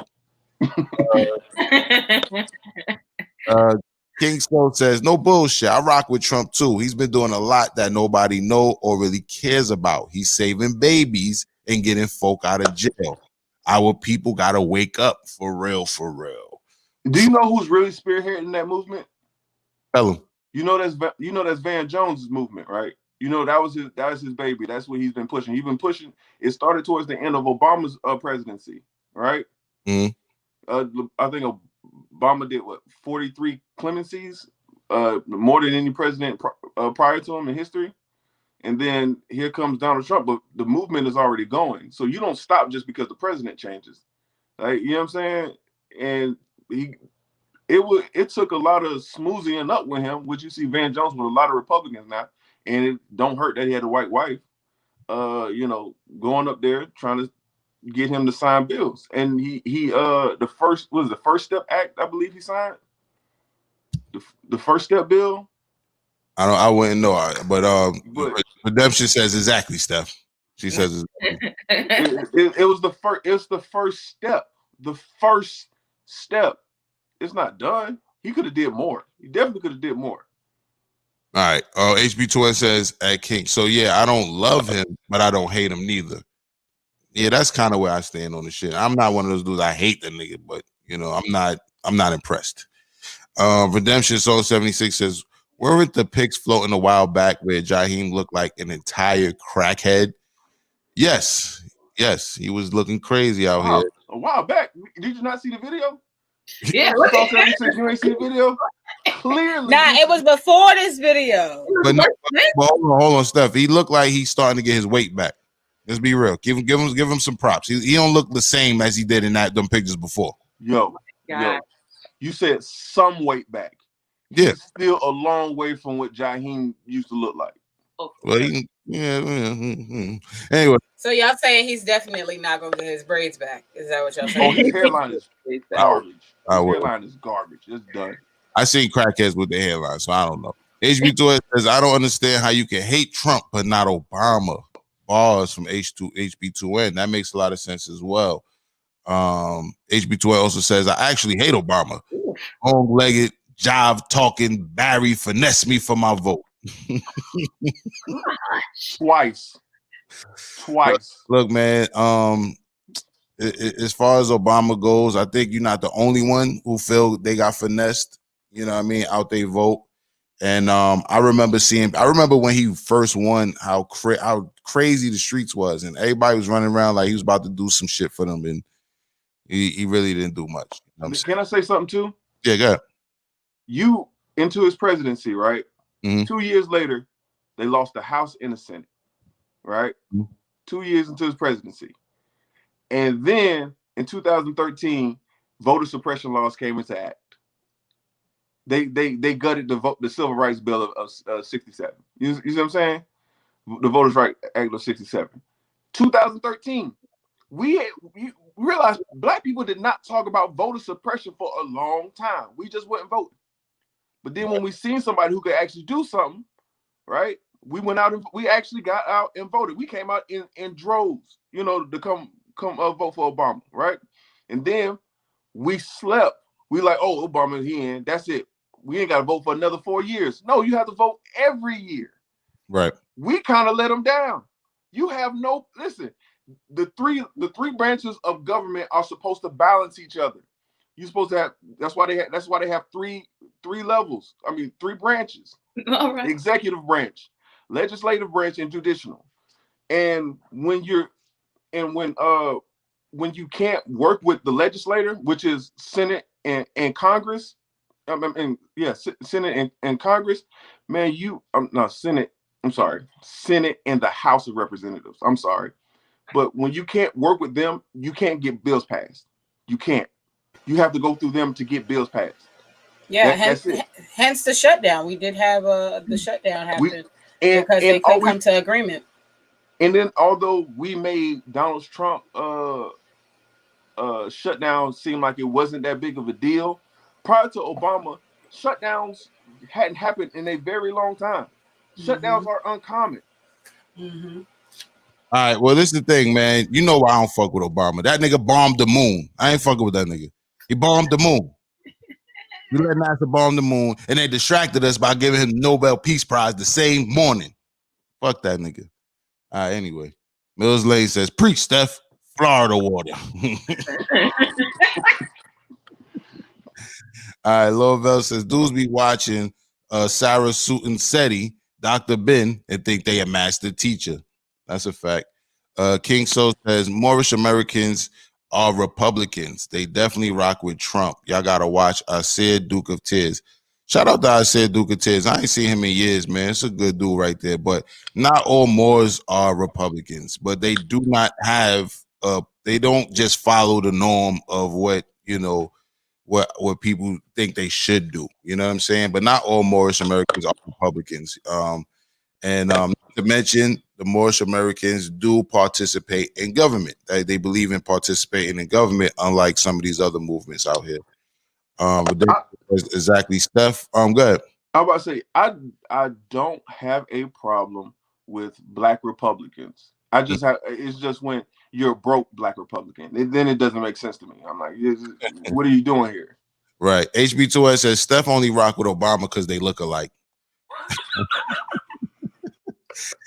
And Redemption Soul says Trump has also pardoned known criminals, his homeboys. That's a fact. He be pardoning his homeboys. You know what I'm saying? Virginia Slim says the problem isn't Trump, it's all his followers I can't rock with. That's an interesting take too. He definitely got a lot of annoying followers. Jaheim just adding his name to the list. Lord Vell in the league says Jaheim dressing like Miss Cleo. Laugh out loud. Call me now. Yeah. What you say, Steph? Fun story. Miss Cleo was my neighbor. What? Yeah, man. I stayed in this apartment called Cross Creek, and right next door, right in the building over downstairs, Miss Cleo stayed there. She drove a brown van, was quiet, never said nothing to nobody, ain't paying no attention. Then you see her doing tarot card readings on the motherfucking TV. I'm like, what? Was the accent fake as we thought it was? I never spoke to her. She never spoke to me. Just fun fact, it was Steph, it was that lived in that building, it was TK Kirkland and myself and Miss Cleo. No, but a famous DJ, I don't know if y'all know him where y'all at, but he's big here in Florida. DJ Dr. Doom actually stayed right next door, and he would have the crazy. I see my first set of titties at one of his parties. I don't even know if I was supposed to be there, but I had walked in because they had barbecue. Nice. All right, Brooklyn Hunter says, nigga Jack Trump, I see because he gave broke niggas more stability by giving them $600 a week. More than a lot of motherfuckers ever had. That's a fact. I just want to say shout out to Brooklyn Honcho. I just got a cash out from him. Thanks for the support. It's greatly appreciated. Let me look at my joint. And yeah, shout out to Brooklyn Honcho, man. That's a real one right there. Yes, he is. Yeah. And I want to say I agree with that point because there has never been a president that came out outside of tax time that has made an effort to give me some money. I have never experienced this. Like Trump makes me want to vote for him only because this happened under his watch. Now, I can't say that Trump was against this, but he wasn't for it. He was one of those people who was saying he was one of the people on the record saying we're incentivizing people to stay home and not work. Right. He said that. It's not like he wanted that to happen. Right. He just happened to be the beneficiary. He has people making his moves for him. He can have his voice, whatever, but they're not really listening to him. You know what I'm saying? It's his followers that's listening to him, like I said, but he's really a Muppet. I was on the fence about even cashing the checks that he gave. You know, and it was followed by that little letter that he sent with his signature at the bottom. I was like, oh man, I feel like as soon as I cash this, it's gonna cast a vote for him. I felt crazy about it when it first came. Right. Mocha, were you trying to say something else earlier? I was trying to say thank you to you know what I mean? Look, good looking out, Brooklyn Honcho. Oh, he sent you something too? Yeah. Hey, oh yeah, I meant to say Brooklyn Honcho blessed the whole cast today, man. Salute Brooklyn Honcho. Once again, this show is sponsored by Brooklyn Honcho. Yes, it is. So. Yeah. Hey, salute, Brooklyn. Word. Virginia Slim says, add pastor and psychic to the list of Steph Sharps. King Slow says, I disagree, Steph. Trump signed the First Step Act in 2018. He met with Kanye earlier since day one, and now he's working with Kim getting folk out. Not all about Van Jones crying ass. Who wrote the First Step Act in 2018? Who wrote it? That's all he's saying, King. So who wrote it? Not who signed it. All right. Lord Vell League says Steph got more jobs than Uncle Ruckus. And the Redemption Song 76 says, I lived 4 blocks from the White House at the time, and people went nuts the night of the election. It was crazy. I was in Brooklyn when that shit happened, and niggas was dancing on top of cop cars. I see, shit was crazy. Grandma's out here crying. Yeah. Niggas was calling each other Obama. What up, Obama? that ain't my name, my dude. I just have to say, Steph, you get the Lucky Nigga of the Year award. Brooklyn Hunter says, Steph, what you trying to acknowledge? Mills Lane says, as soon as Obama said, here's what the people need to do, people changed the channel to watch Flavor of Love.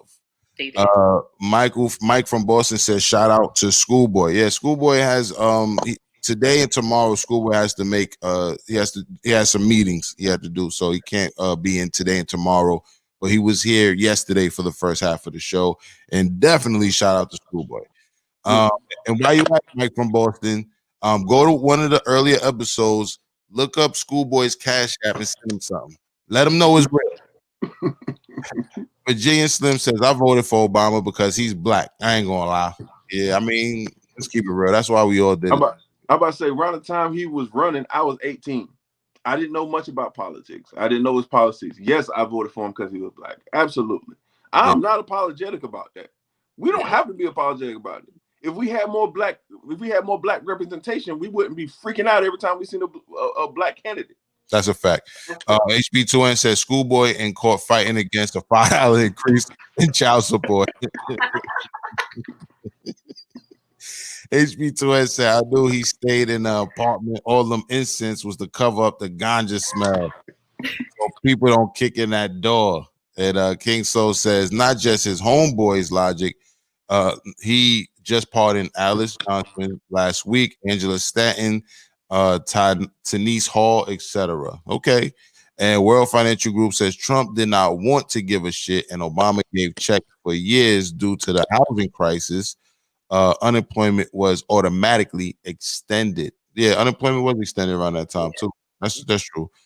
King So says, did he have to sign it with Bush or Clinton or Obama? Does it matter who wrote it? Trump's still the one who started it. Super fact. World Financial Group also said Obama administration wrote the First Step Act and worked 4 years to get it passed. A Republican House and Senate would not let him pass shit. They wanted him to fail. Now, I got to say this. Yes, it matters who wrote it, not just who signed it. You know what I'm saying? Like the Civil Rights Act of 67, I believe it's the Voters' Right Act of 67, right? That wasn't your boy didn't have no what's his name? Lyndon B. Johnson. He didn't have nothing to do with it. He just signed it. He simply signed it. But you want to give him all the credit? That makes no sense to me. That's discrediting all the people that put the work in. All right. You know what I'm saying? Just because you're president don't mean you. Okay, yeah, I signed it. You on the right side of history. That's cool. But don't take credit for it like it was your baby. It's not. That's all I'm saying. I think it's duly noted, but I like the fact that our audience also knows what they're talking about as well. I think we got the best audience on YouTube. They talk back to us with just facts, and they allow us to have different points of views, and they still come back every morning. And they're not just here for the fuck shit, even though we do have a balance of fuck shit and information. So I really appreciate y'all. Real talk. No, go ahead. You gonna say something? No, I agree. Yeah, I appreciate all this. Yeah, this is dope. I'm glad we can have this type of dialogue, even when it goes too far. Like it just did in the comments. King Soul talking crazy already. Chris Jones says, "Good morning, my peoples. Good morning to you, outlaws. Good to see you on the check-in." Lord Velna Lee says, "Now I like Angela Stanton. I ain't gonna front. I follow her on IG. Somebody in the comments earlier says something about her, and I was like, at first I was like, who that? And then I looked up. I said, oh, that's homegirl I follow on IG. So I guess I like her too. You know what I'm saying? I guess I like her too. Let me read the rest of this. And Chris Jones says, I'm voting for Kanye. King Pro says, Steve Nash just signed a 4-year deal to be the new Nets coach. Okay, salute to him. Yep. And Virginia Slim says, receiving Trump checks is not making me vote for that dude unless it's reparations. That's a fact. King Soul says, you sound silly, Steph.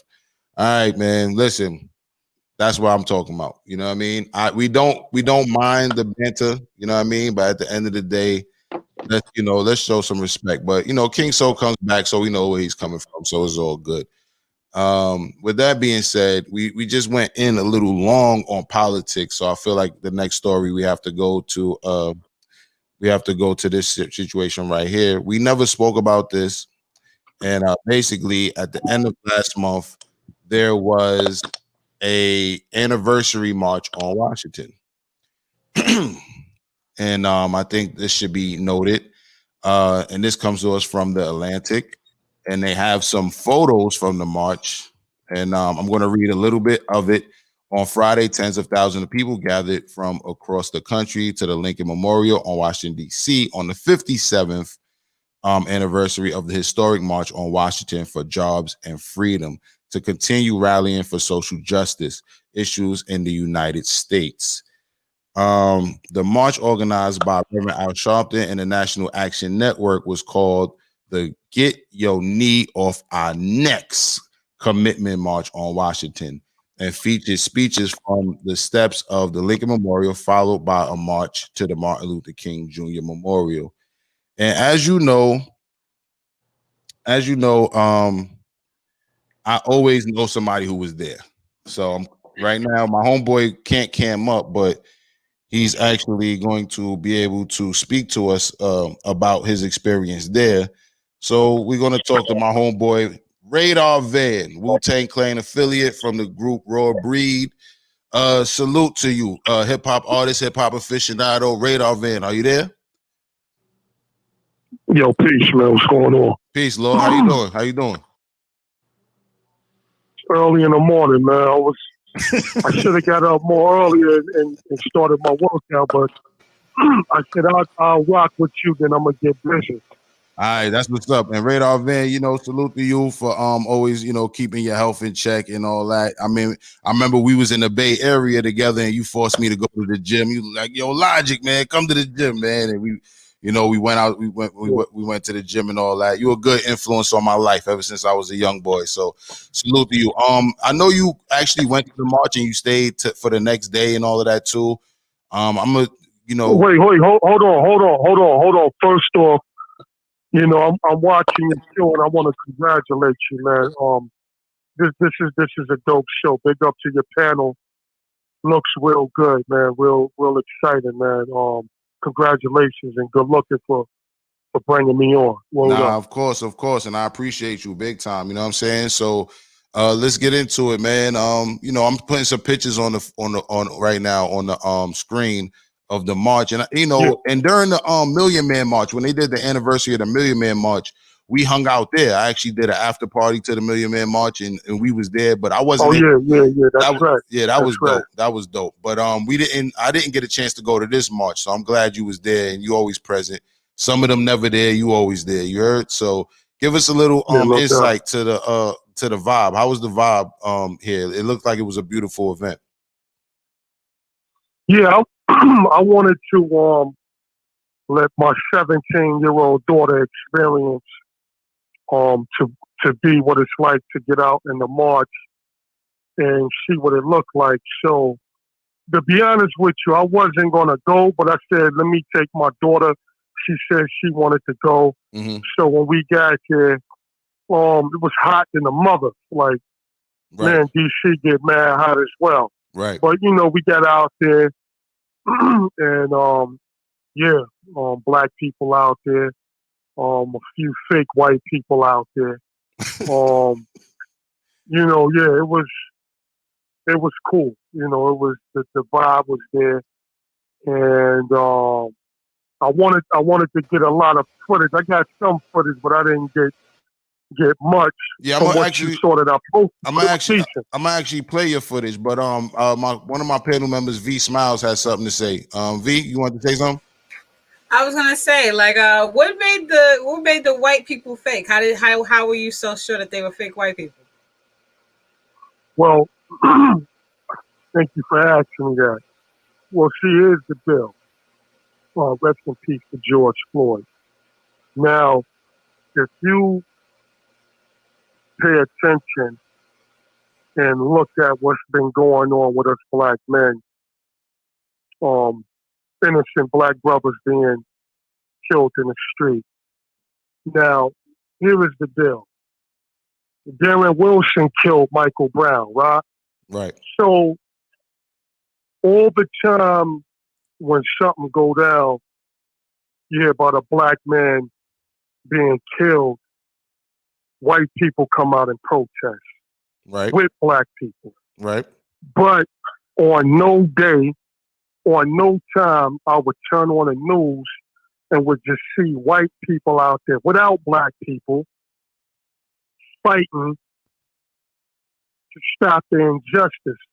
Like, you wait till black people get killed, these white people come out, act like they down for the cause, but why you have to wait till a black man die? Why white people can't just get out there and just go ahead and march without a black face being in it? Each time from Trayvon on up to Gardner Till up to now, it's just these white people just always out there acting like it's all good. But when this died out, when it's done and died and it's over, you don't hear from white people. That's why I call them fake, and I don't take them serious. Yo, Yo, Radar, I'm gonna say this and to speak to that too. I remember I was in Brooklyn during some of the marches, the recent marches, right? And I was in front of the studio, right?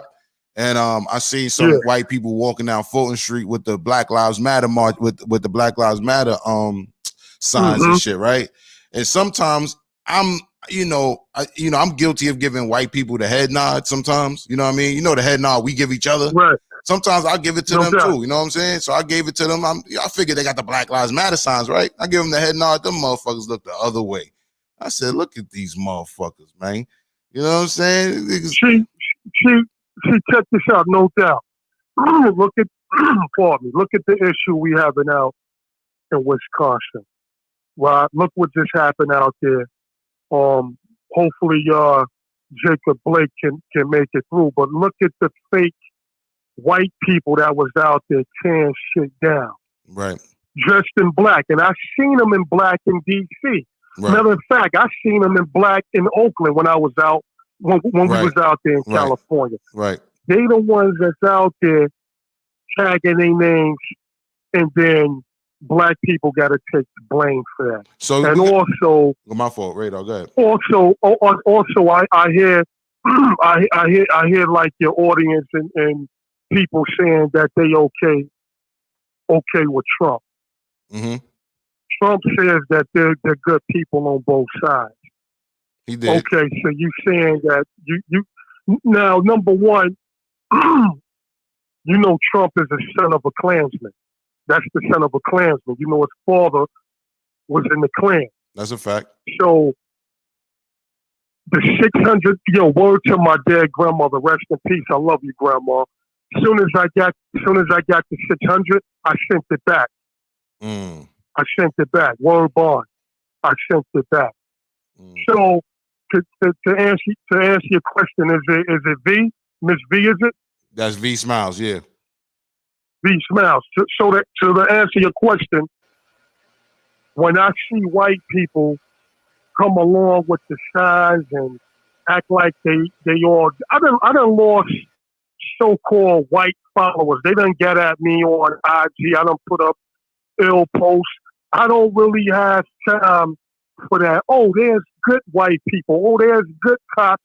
Because when it comes down to black people dying, what the fuck is that good white person that you said that? Oh, they're not all bad, or that cop. So I don't really roll with that. Yo, Radar, I don't rock with that. Not to cut your wisdom short, but we got a comment from a white viewer that has a question for you. They said if you aren't protesting, why would we? Because you started it. You created racism. You started this. That's why. All right, so you know, instead of going off, instead of going off and saying that calling me a racist. Why don't y'all go after Darren Wilson? Go after all the white cops that killed black brothers instead of going after me, calling me a racist. You created racism. This came from you, not me. You started this. Yo, listen, I want to play your video, but hold on, Steph, go ahead. Yeah. My fault, Steph, go ahead. I remember we were playing a video on the show of it was in Oregon when they was doing the Black Lives Matter protest, and this is following the George Floyd situation, and we looked in that crowd, we didn't see any black people. Yeah, you know when they was bugging the fuck out. Yeah, but okay. Yeah. How do you feel? How do you feel about those white people, sir? Radar. How do you feel? Well, look, yeah, I got you. Well, basically, I'm gonna be honest with you. I probably wouldn't been in that crowd, neither with them white people, because okay, you can say that they're good or what have you. I just can't buy it because so many times it's the same old. Congress will not step up and address. It's going to be more of this. You can put Black Lives Matter on a block. You can put it up on a sign. It's not going to stop anything. Do you think them crackers that shot 7 bullets and that black man back, do you think they saw what happened with George Floyd, but did they give a damn? They killed them anyway. So to answer your question, brother, them white people that's doing what they doing, they can go ahead and do it, but I just don't buy it. Because once we go to rest and get back to whatever they call normal, they're not gonna do anything. They're just gonna wait till another black man get killed, and then we all this and that. So I just don't buy it. I don't buy it. All right, so I want to play this 1-minute video of you at the it was another rally that happened the following day from the march, right? Pardon me. Yo, hold up, Logic. I want to say this. Go ahead. Speaking to this issue, this kid, I think he wanted to call me up.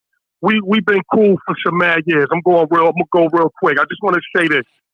Speaking of this video that you're about to show, Logic, to your audience and to your panel, me and Son is no longer cool no more. I had to block him because he called me like, you can't tell a black man not to go off on some white cops. You want to call him rookie or whatever, you not black. I think he said he's Italian, white, and Puerto Rican or whatever he is. He want to ask me my nationality. Me and him just split from being homies because of what you're about to air. You got no right talking shit, telling a black man that he cannot go off on some white rookie cops. You have no right to speak to that. Telling me you don't know the struggle. But anyway, go ahead. All right, so we're gonna play this video. This from my homie Radar Van. It's only 1 minute, and this is from the day after the actual March on Washington, the 57th anniversary. Yeah. And there was another gathering afterwards, and he attended that as well. Let's play. So, these guys are sitting here acting like they're gonna protect somebody black, but they're only protecting the white man. It ain't all about the Klan member, son of a Klansman in that White House. Look at that house right there. That's the son of a Klansman that live in that White House, right? So these guys is here to protect him and white people. Maybe the poor white trash, right? But being black, you don't know what it's like. You don't know what it's about being a black man. All you guys is thinking about that you're afraid because of the brown melanin, because of the skin color. But you're too stupid to realize we all bleed the same blood, which is red. And you looking at skin. But if you get cut, you're gonna bleed out red. I get cut, it's gonna be red. So what's the difference between your skin and my skin? Because I'm black and you white? You know what I mean? So yo, this is Radar Van, Report the Hood News, right here in front of the Doubles. So that was Radar Van with the Hood News. Words from that, like he said, word from his own mouth. So Radar, man, I thank you for giving us a recap of that and even telling us what happened. You feel me? Salute. Is anybody? Hey, yo, Yeah. Logic. That's only part one. The video is kind of long. I got another part of it too. But you get the point. I ain't really got to post the other part. But yo, good looking out, Logic. And good looking at you. Basically, I just want to say to people to the black brothers that's watching, to the black people, to your panel that's watching. If you say black power, it has to be black power. Right. Okay, it has to be black power. And like Malcolm X said, if you're gonna say the word freedom, don't let that word come out your mouth unless you're ready to die for freedom. Yo, before you get off the phone, give us today's math, yo. What's today's math? Yeah. Today's mathematics is to build and to stay strong and stay on your square. That's today's math. Copy.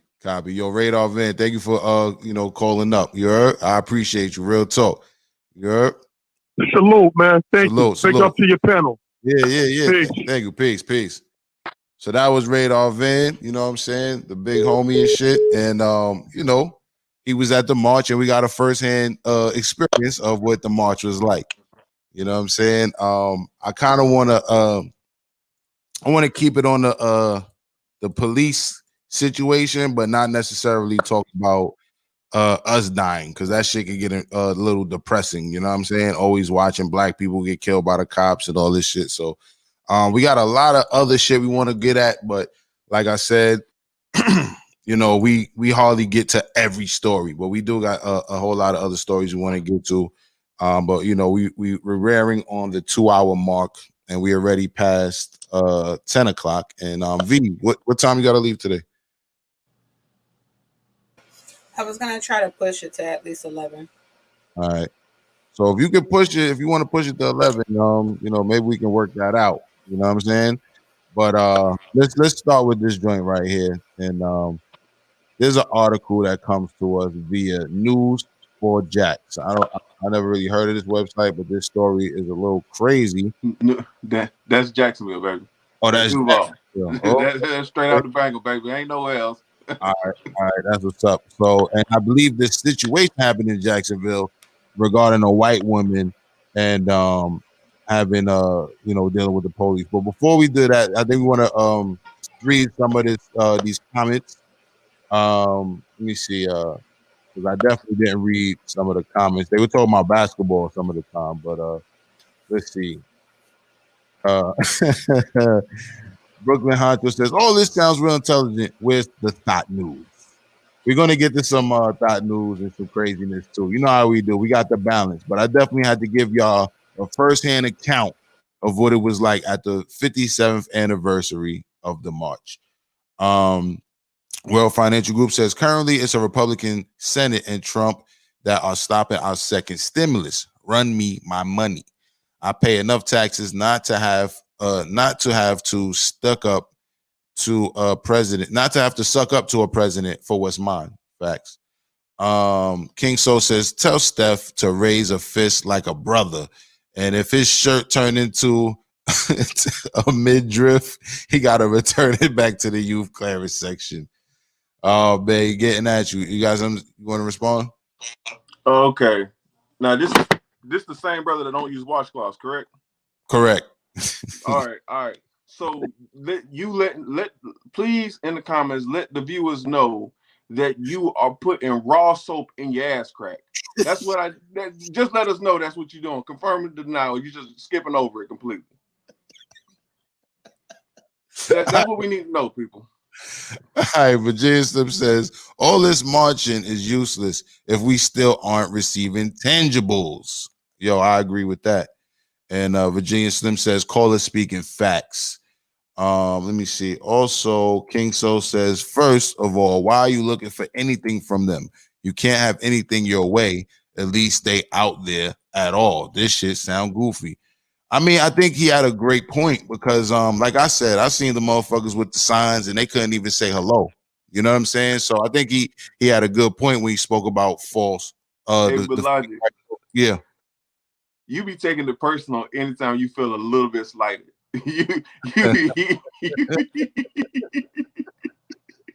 I'm saying they couldn't say hello, my dude. What the fuck? I'm heading out of you for Mocha. Take your mic off mute.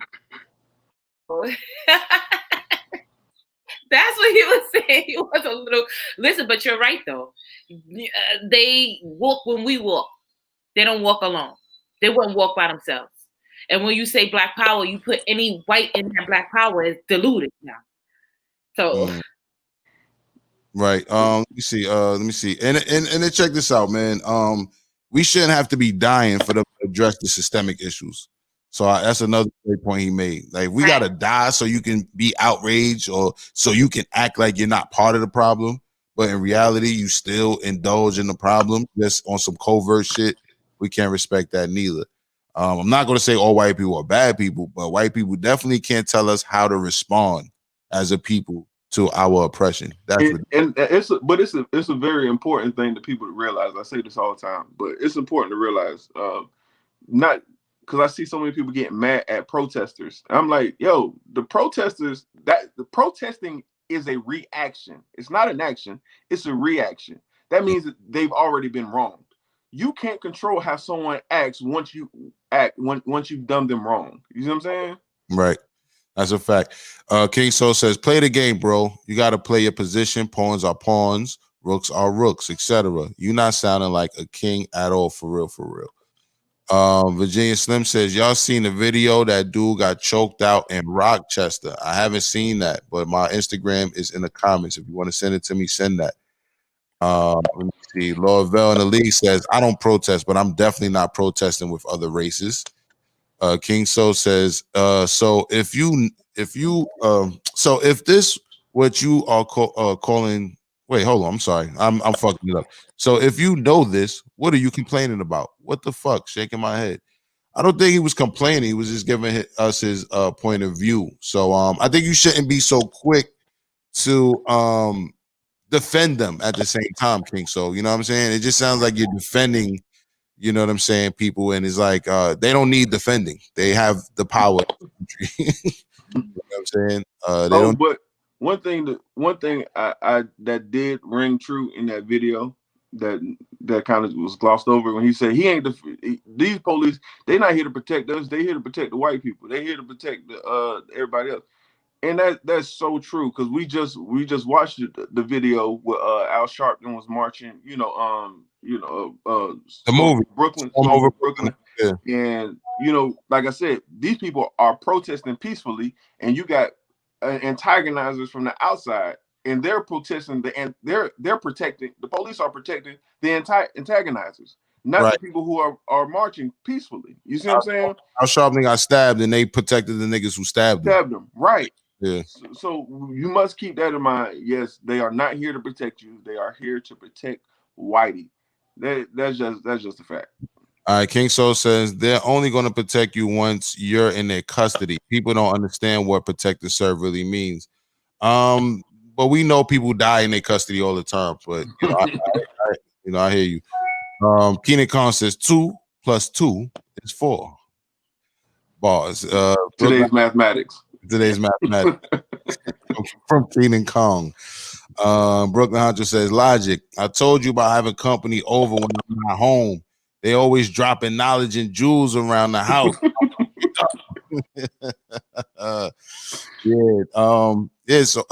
And then somebody said, just text them on their private number for instant allowance. I have no idea if this is true or not, but this is what somebody in the comments is saying. So, King Soul says, washcloths are for pussies. No, washcloths are for motherfuckers who clean their ass. Yeah, I was about to say, since when were washcloth sexist? You're gonna need to drag a rag through that ass if you want your dick sucked, by the very least, because don't nobody want to be sucking dick and smelling other stuff.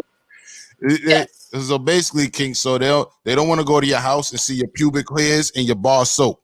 You know what I mean? Get a washcloth, my nigga. Just stop. Don't fight it. Get a washcloth. Don't fight it. Mills Lane says, JahLogic, they are saying your life matters, not your voice, influence, or culture. Bars from Mills Lane, the host of American Culture and Topics. Salute to Mills Lane. If you haven't subscribed to his channel, please subscribe to that man's channel and get some of those bars from Mills Lane's show. He also has another show called The Lane. Salute to you, Lane. And Mills Lane, if you can, drop in the comments for me when next show, because I got you subscribed, got the bell going on, but I only got one bell. I only got one notice from you so far. All right. King Soul says, why y'all moving your hands like I use bar soap? Who uses bar soap still? Liquid soap and the scrubber. Y'all funny as hell. All right, at least you're using the scrubber. Oh, okay. All right. Let's say that. You can't wash your face with no damn scrubber. You still need a rag. You cannot get around this. No. Listen, washing your face with a rag is imperative. Okay, you're right. There's no way around that. Hey, Keenan Carr says white folks don't use washcloths. Louisville says washcloths are essential, like brown booty. And Keenan Kong, salute and Mills. And once again, go check out Mills's channel, Mills Lane, and his show, American Culture Topics, Thursday nights at 7 p.m. Eastern Standard Time. American Culture Topics, hosted by Mills Lane and his co-host, Trap Gardner with the wisdom, the OG with the wisdom. I enjoy that show a lot. Subscribe to Mills Lane's channel and check that out. All right, so this next joint we about to show you, we see black people die all the time by the hands of police, but we about to see some reverse shit. So anyway, news for Jax, basically from Jacksonville. Body cam shows us a knife wielding woman killed after stabbing Jacksonville officer. The article goes, body cam footage released Tuesday shows the sequence of events leading up to what the state attorney office ruled a justifiable police shooting. Leah Baker, 29, was shot and killed by a police officer after attacking an officer who was answering an April 11th call about a dispute at a home in Northwest Jacksonville. This is your town, correct, Stephon?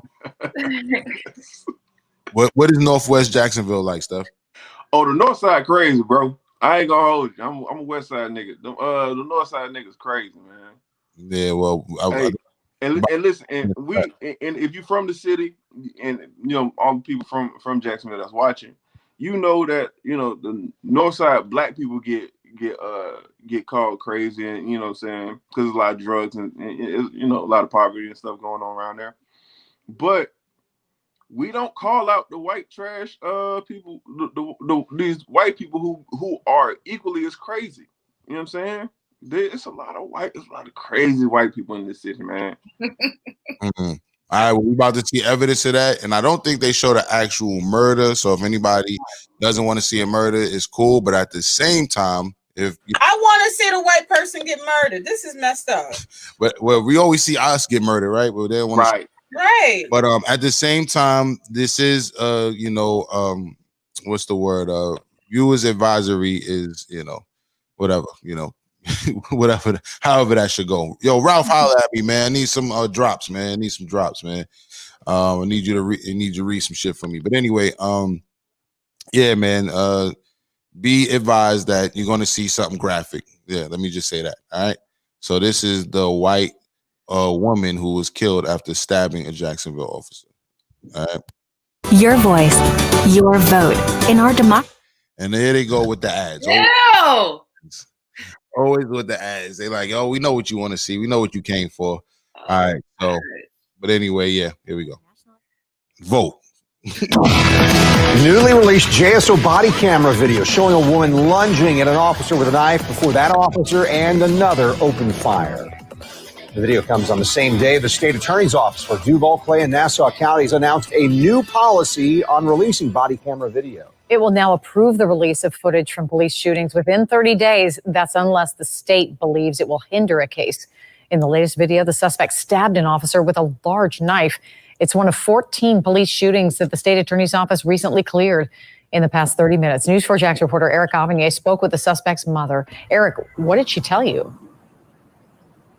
Yes, the suspect is identified as Leah Baker, and when I spoke with her mom over the phone, she tells me that she had previously seen an edited version of that body cam video, but today was the very first time that she saw the complete unedited raw recording of the incident that transpired. Now, she also tells me that it was her daughter who called 911 to have an officer arrive at the house. This body cam video, which was recorded back on April 11th, shows rookie officer E. Meckling arriving at a home on Gulf Air Boulevard, not knowing that within seconds of knocking on the door, her life would be in danger. What the HQ number 157, I just stabbed. Investigators say this was Leah Baker who came out the door armed with a knife and stabbed the officer. News4Jax crime and safety expert Ken Jefferson reviewed the video with me and pointed out what the officer did right in that situation. She exercised. Yo, Vanessa, you laughing bad hard, yo. No, why is this not national news?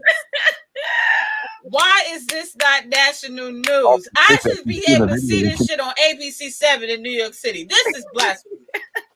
CBS. CBS? What is going on? CNN. Yeah.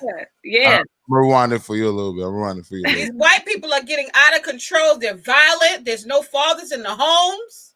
But crazy. She knocks on the door, she steps back. Hey, playing games with me. I think they're gonna want to play another goddamn commercial or so.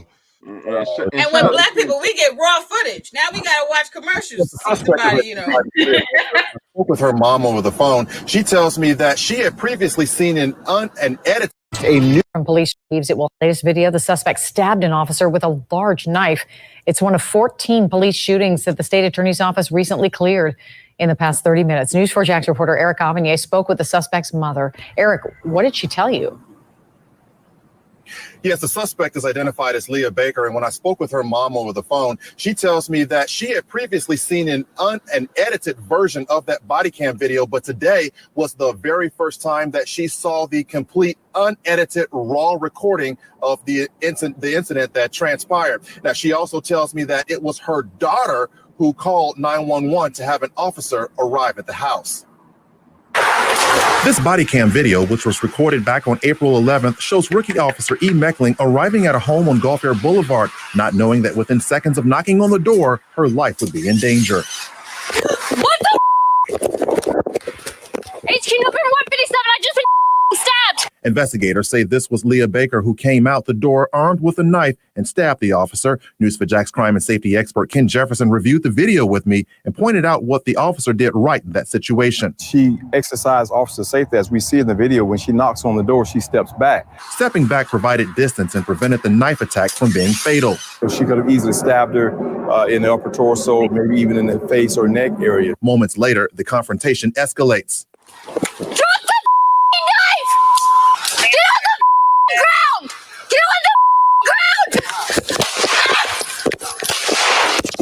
Officer Meckling fires at Baker and misses. She could have made the shot had she been calm and been threatened with a knife, but she had already been stabbed.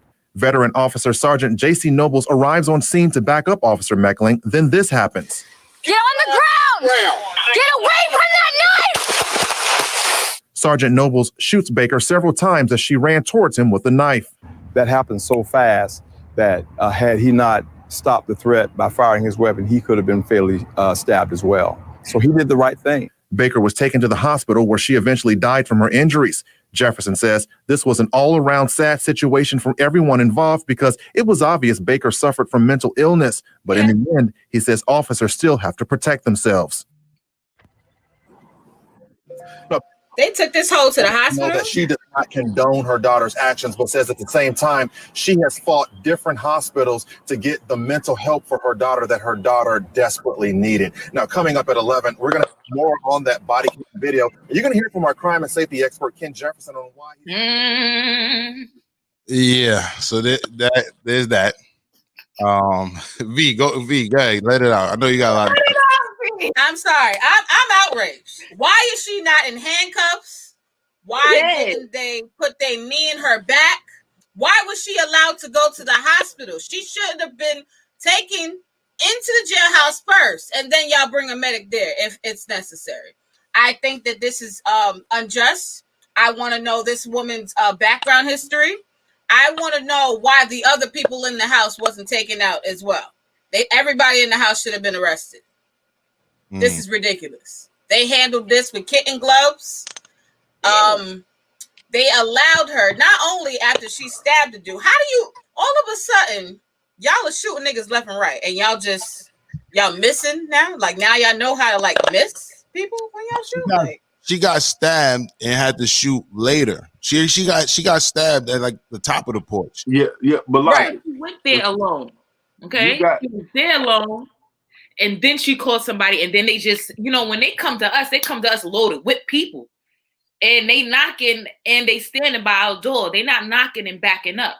So it's like for her to know, you know what I'm saying, to come with a knife and all that. Steph. Nah, man. She this is exactly what I'm talking about, man. If this was a black person, this would be national news, right?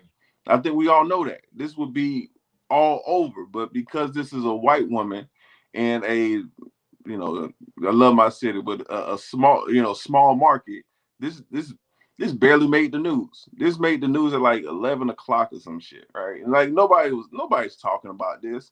Like it's not like no one's making a big to do about it. But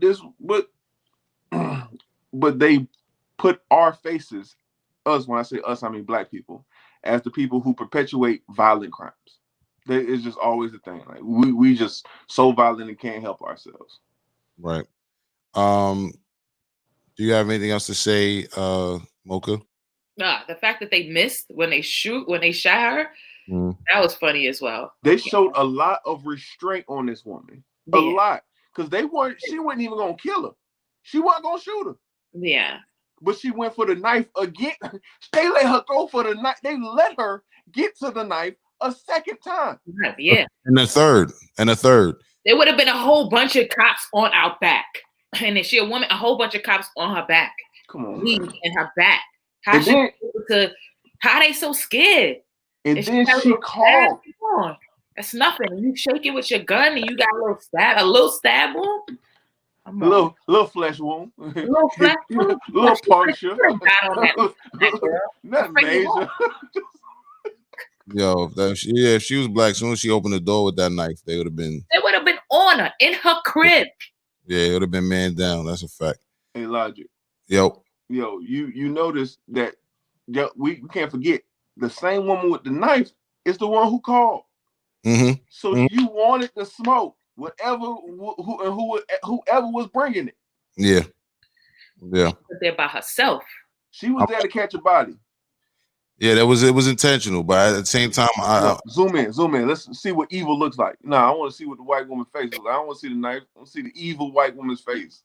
Look at her face. Yeah.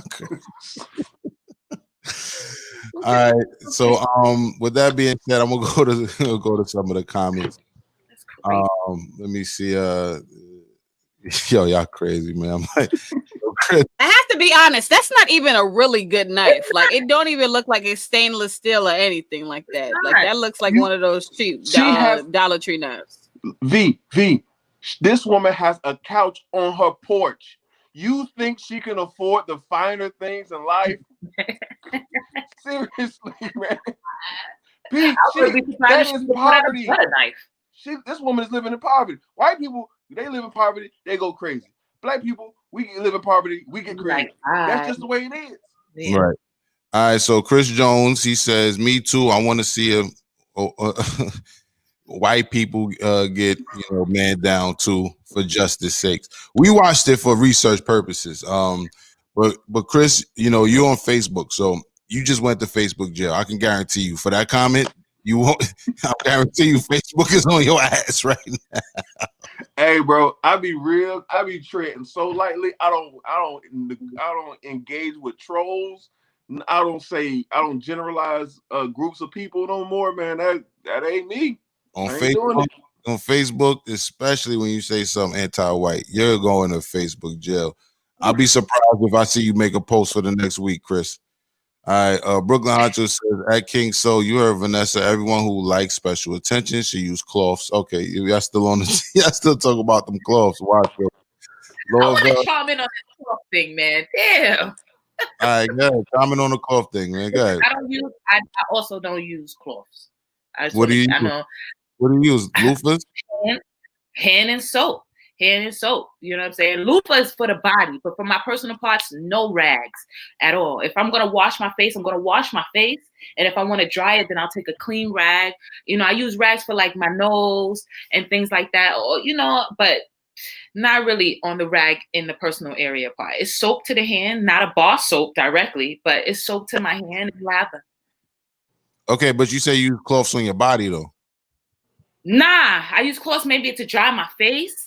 You know what I'm saying? If I want to dry my face, I'll dry it, but I'm not going to use it to my body. The way it's being presented is that you got raw bar on your body, raw bar to body, and that's weird as hell.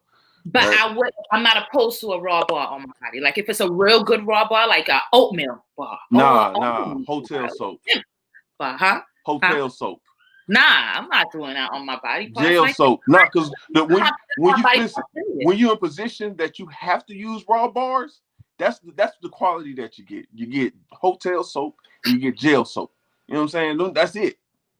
You don't get no Dove. You don't get no Dove soap. Come on, man. I used to call those the only time I would be using a raw bar to the body was when I used to call it whole baths.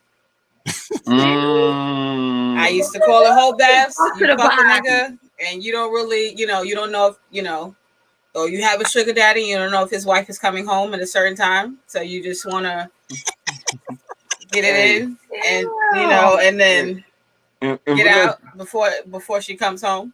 Vanessa, that was very arrogant of you to say I call it whole bath. No, ma'am, that is the universal term for said for said act. That is in fact a whole bath. But Mocha, I like the fact that you did, like you said that you use the rag to pat your face, so you're not against the rag entirely. Yeah, I'm not against it entirely. Okay. It's usually by me. I'll usually have it on my nose or wiping the sweat off my face or something like that. That's fair. That's fair. I don't lie about that part. Yeah, I put it on my body. Nah, just for bacteria purposes, I don't put it on my body. Well, and I have to agree with you on this. The only I would say definitely when it comes to soap bars, I feel like that is good to go on your body is the oatmeal, because it does give you that, like the oatmeal bars does give you that exfoliation effect on your skin and stuff like that. That I completely get, but I just feel like, a rag for some of these people who are out here in these streets is necessary. King So, look what you done started, man. I know. I'm so sorry, y'all. I just wanted to comment a little bit on the rag thing because I'm with the rag.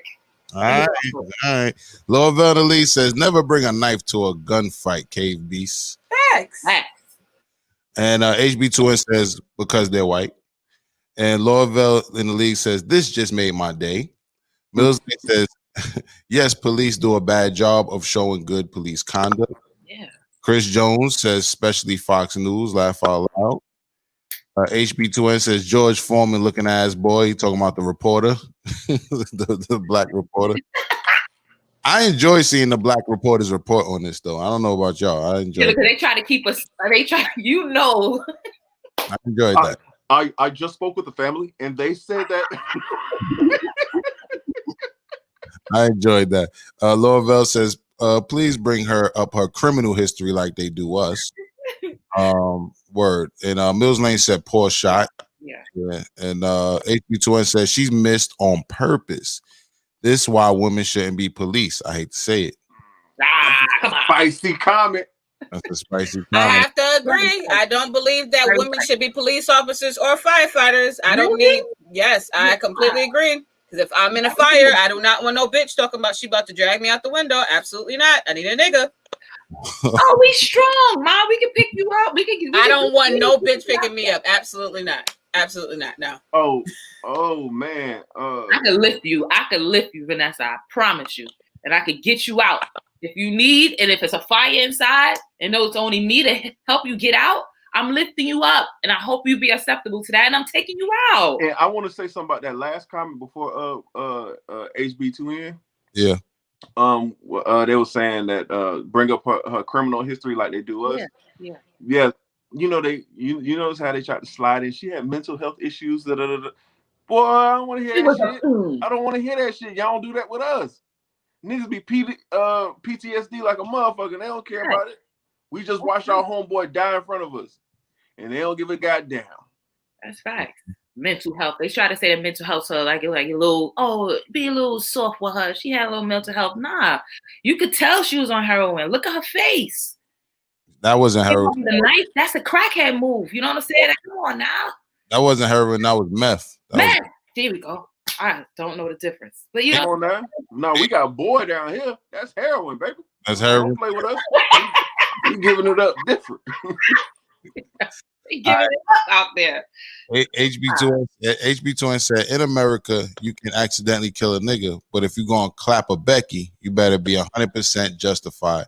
And that brings up another good point. I wonder what would have happened if the cops that killed her were black. I wonder if they would have gave them the pass, or if they would have said you should have used the taser. Mills Lane said, Karen's got a knife. The remix to Jamie's got a gun. Twancast from Straight Up in the Morning says Viking White strikes again. Make sure you check out Straight Up in the Morning on the weekends, hosted by Twan from aka Twancast, C.J58 and Sister Sam. Yeah. Make sure y'all check them out. Salute to you, Twan. Lovell says mental illness, my ass. She was on crack and meth. Facts. King Joe says, is there a video of them really killing her? So there is, but they didn't show it on the news. We just saw the stuff that led up to it. HB2N said, V, stay muted. And she does that for my sake. I don't know if you guys notice, sometimes when I talk, my mic goes in and out. And that's because if anybody else is talking, it kind of like disrupts my mic. So or my system, that is. So that's why they stay muted, HB2N. And Twan says loofah is for white people. Hey, cut that out. Cut that out. I'm loofah supreme. Loofah. I'm loofah. And every 3 to 4 months, I'm getting a new one. Right. They cheap. Nah. And I'm using that one and all that. No. All right. Norvell in the league says Officer Mocha just turned into a white woman with no washcloth. What? Oh. HB2N says, not gonna lie, I assume V would handle the mic better. This nigga with the bars.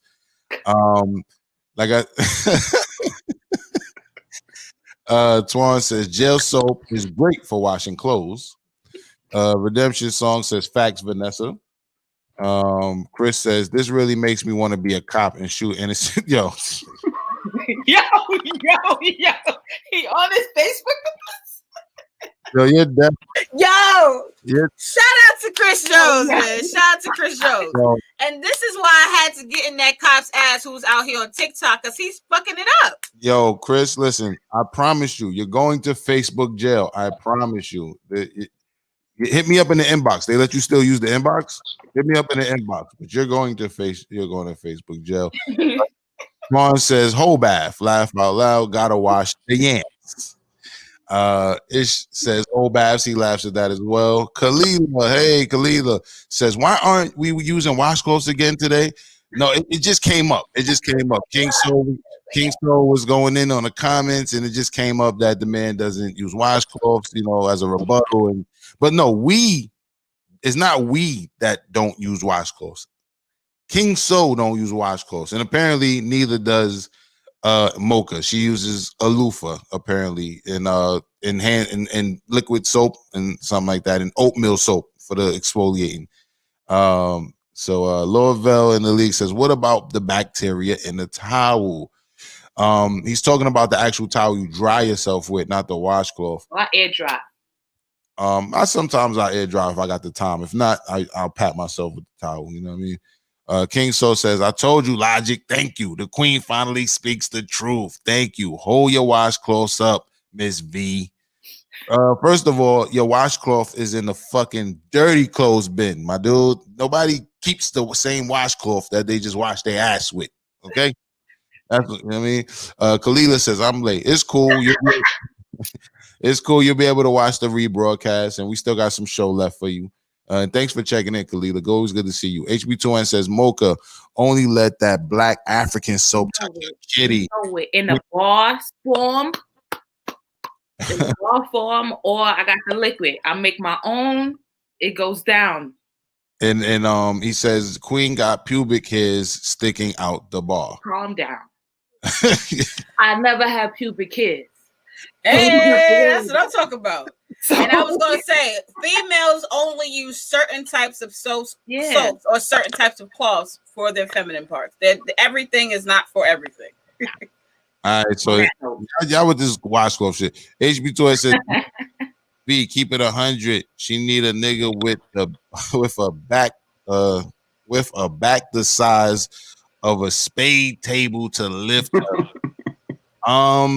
Check it out, man. I know female firefighters that are strong as shit. You know what I mean? You can't pass that test to be a firefighter if you don't pass that test. Yeah. Hey, yo, Logic though. Yeah. But because this nigga was so descriptive, back the size of a spades table. HB2N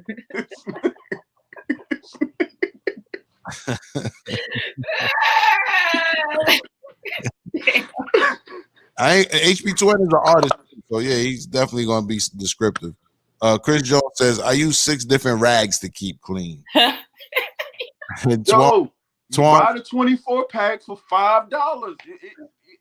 Hey. Twan says, nigga, you out of line. The loofah. And then he says, stop it with the loofah. All right. And then he says, yeah, Chris going to Facebook jail. HB2N says, Chris about to get investigated. And he says, yo, y'all going hard. Alila says, to each his own. Exactly. Chris says, I'll be here tomorrow night and next week. And then he says, I use sea moss soap. Okay, I never knew there was a sea moss soap. Okay. And listen, when the Brooklyn, not Brooklyn Honcho, I don't mean to put your name into this foolishness.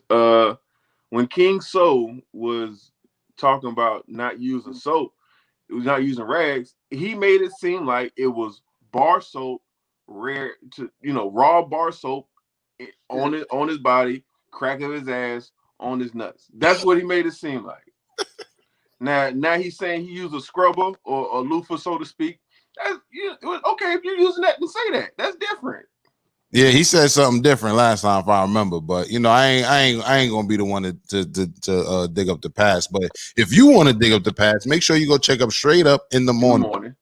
And they had an episode on Sunday. I think it was episode 10, and they had what they do on Sundays. They have something called White People Court. Yeah. And they had Andy on trial, and Andy couldn't explain why white people don't use washcloths. All right, so with all of this racial tension going on and all this craziness we talking about, let's be fair.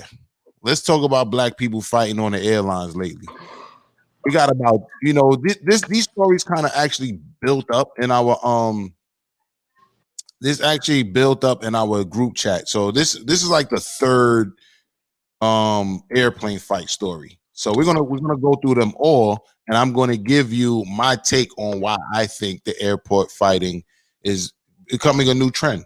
And yeah, and it's not even a new trend. I remember one time staying up late watching airport fights. But there are even more airport fights now.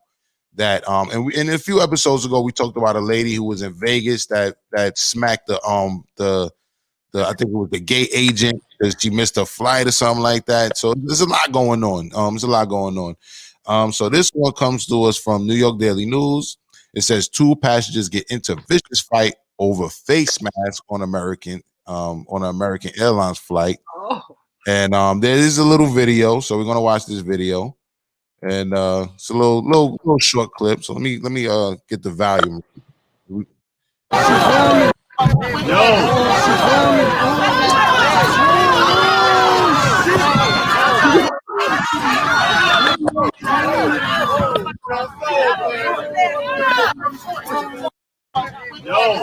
So that's the first one, and yeah, they scrapping. Ooh, they scrapping.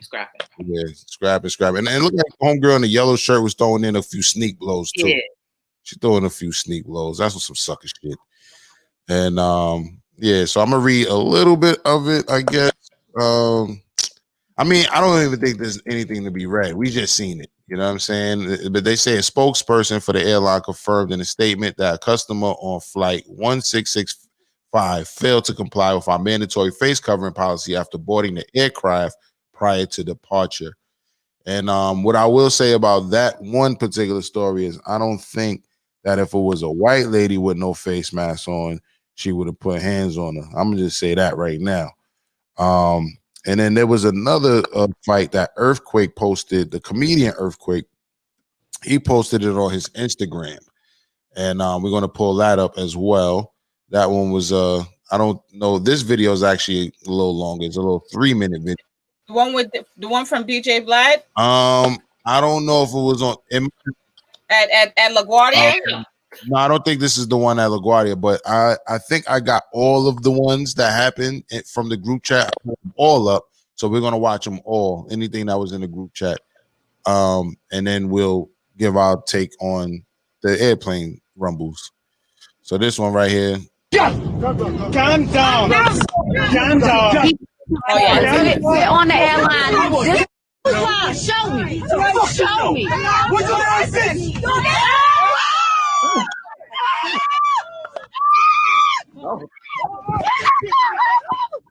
What's your license? Calm down. Wait, calm down. Calm down. Calm down. He put his hands on us. We're on the airline. This steward is putting his hands on my husband, and he's mad. I said, oh,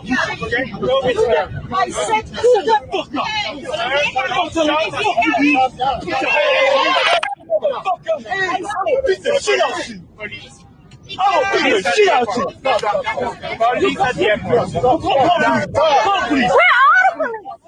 the damn police? You don't get off me. You better get off me. You better get off me. You better get off me. You better get off me. Where's the police? Where's the police? And you calm down. And all he had to do was help. All he had to do was help. You mean this? You don't go in. He touched him. He touched him. He touched him. He hit him. You saw him. You saw him. You saw him. You saw him. And I'm recording. You saw him. You saw him. You saw him. No, he hit me.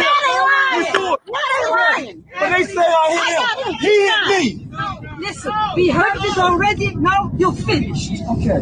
Listen, if you don't finish, you will get in trouble. Listen. You better respect me. Me. Huh? You don't see that? This isn't illegal. This is not against the law. This is my right. This is my right. This is my right. Okay. It's against the best. Who's law? Show me. Show me. What do I say?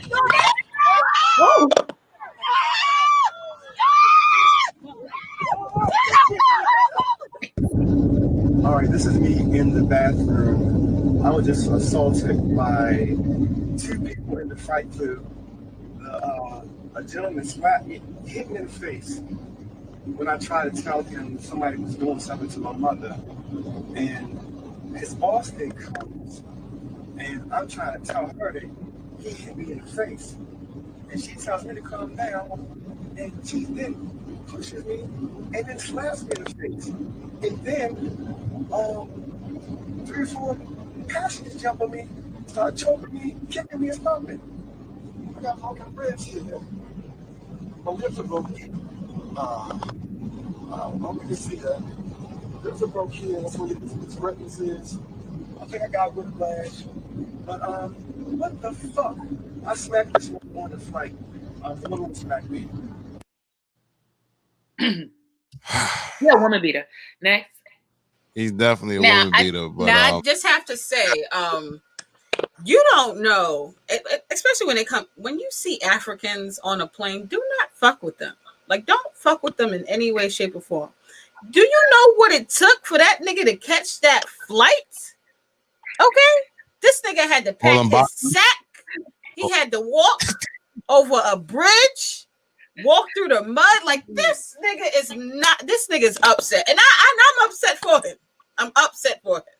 wait, why are you calling him an African though? Yeah, he's American. The other dude in the video was African. Oh, okay. I thought you was talking about how they bring all those boxes. Yeah, they do be bringing mad boxes, but I heard an African accent. And as soon as I heard that, I was like, oh, these Africans are upset because you know what it took for them to get on that goddamn motherfucker flight. I just don't like how he played the victim at the end after he slapped shit out shorty. I mean, Yo. Yeah. He was the victim. Yeah, she pushed him. You can't smack a motherfucker and then get mad because they smack you back. She I smacked- don't know you. You're not my woman. Wait. He spit on her first. I don't know He if didn't spit on her. He spit when he was talking. That's different. Right, that's different from a patooey. He did a patooey. Yeah. He his head do this. Like that? That's a patooey? He said, fuck you. He said, fuck you. King So said anybody can get slapped. All right, look, we're gonna play this last fight on airline situation. This comes to us from Lil Duval's Instagram page. Oh my God. That's the one I'm talking about. That's the one on LaGuardia. Ooh,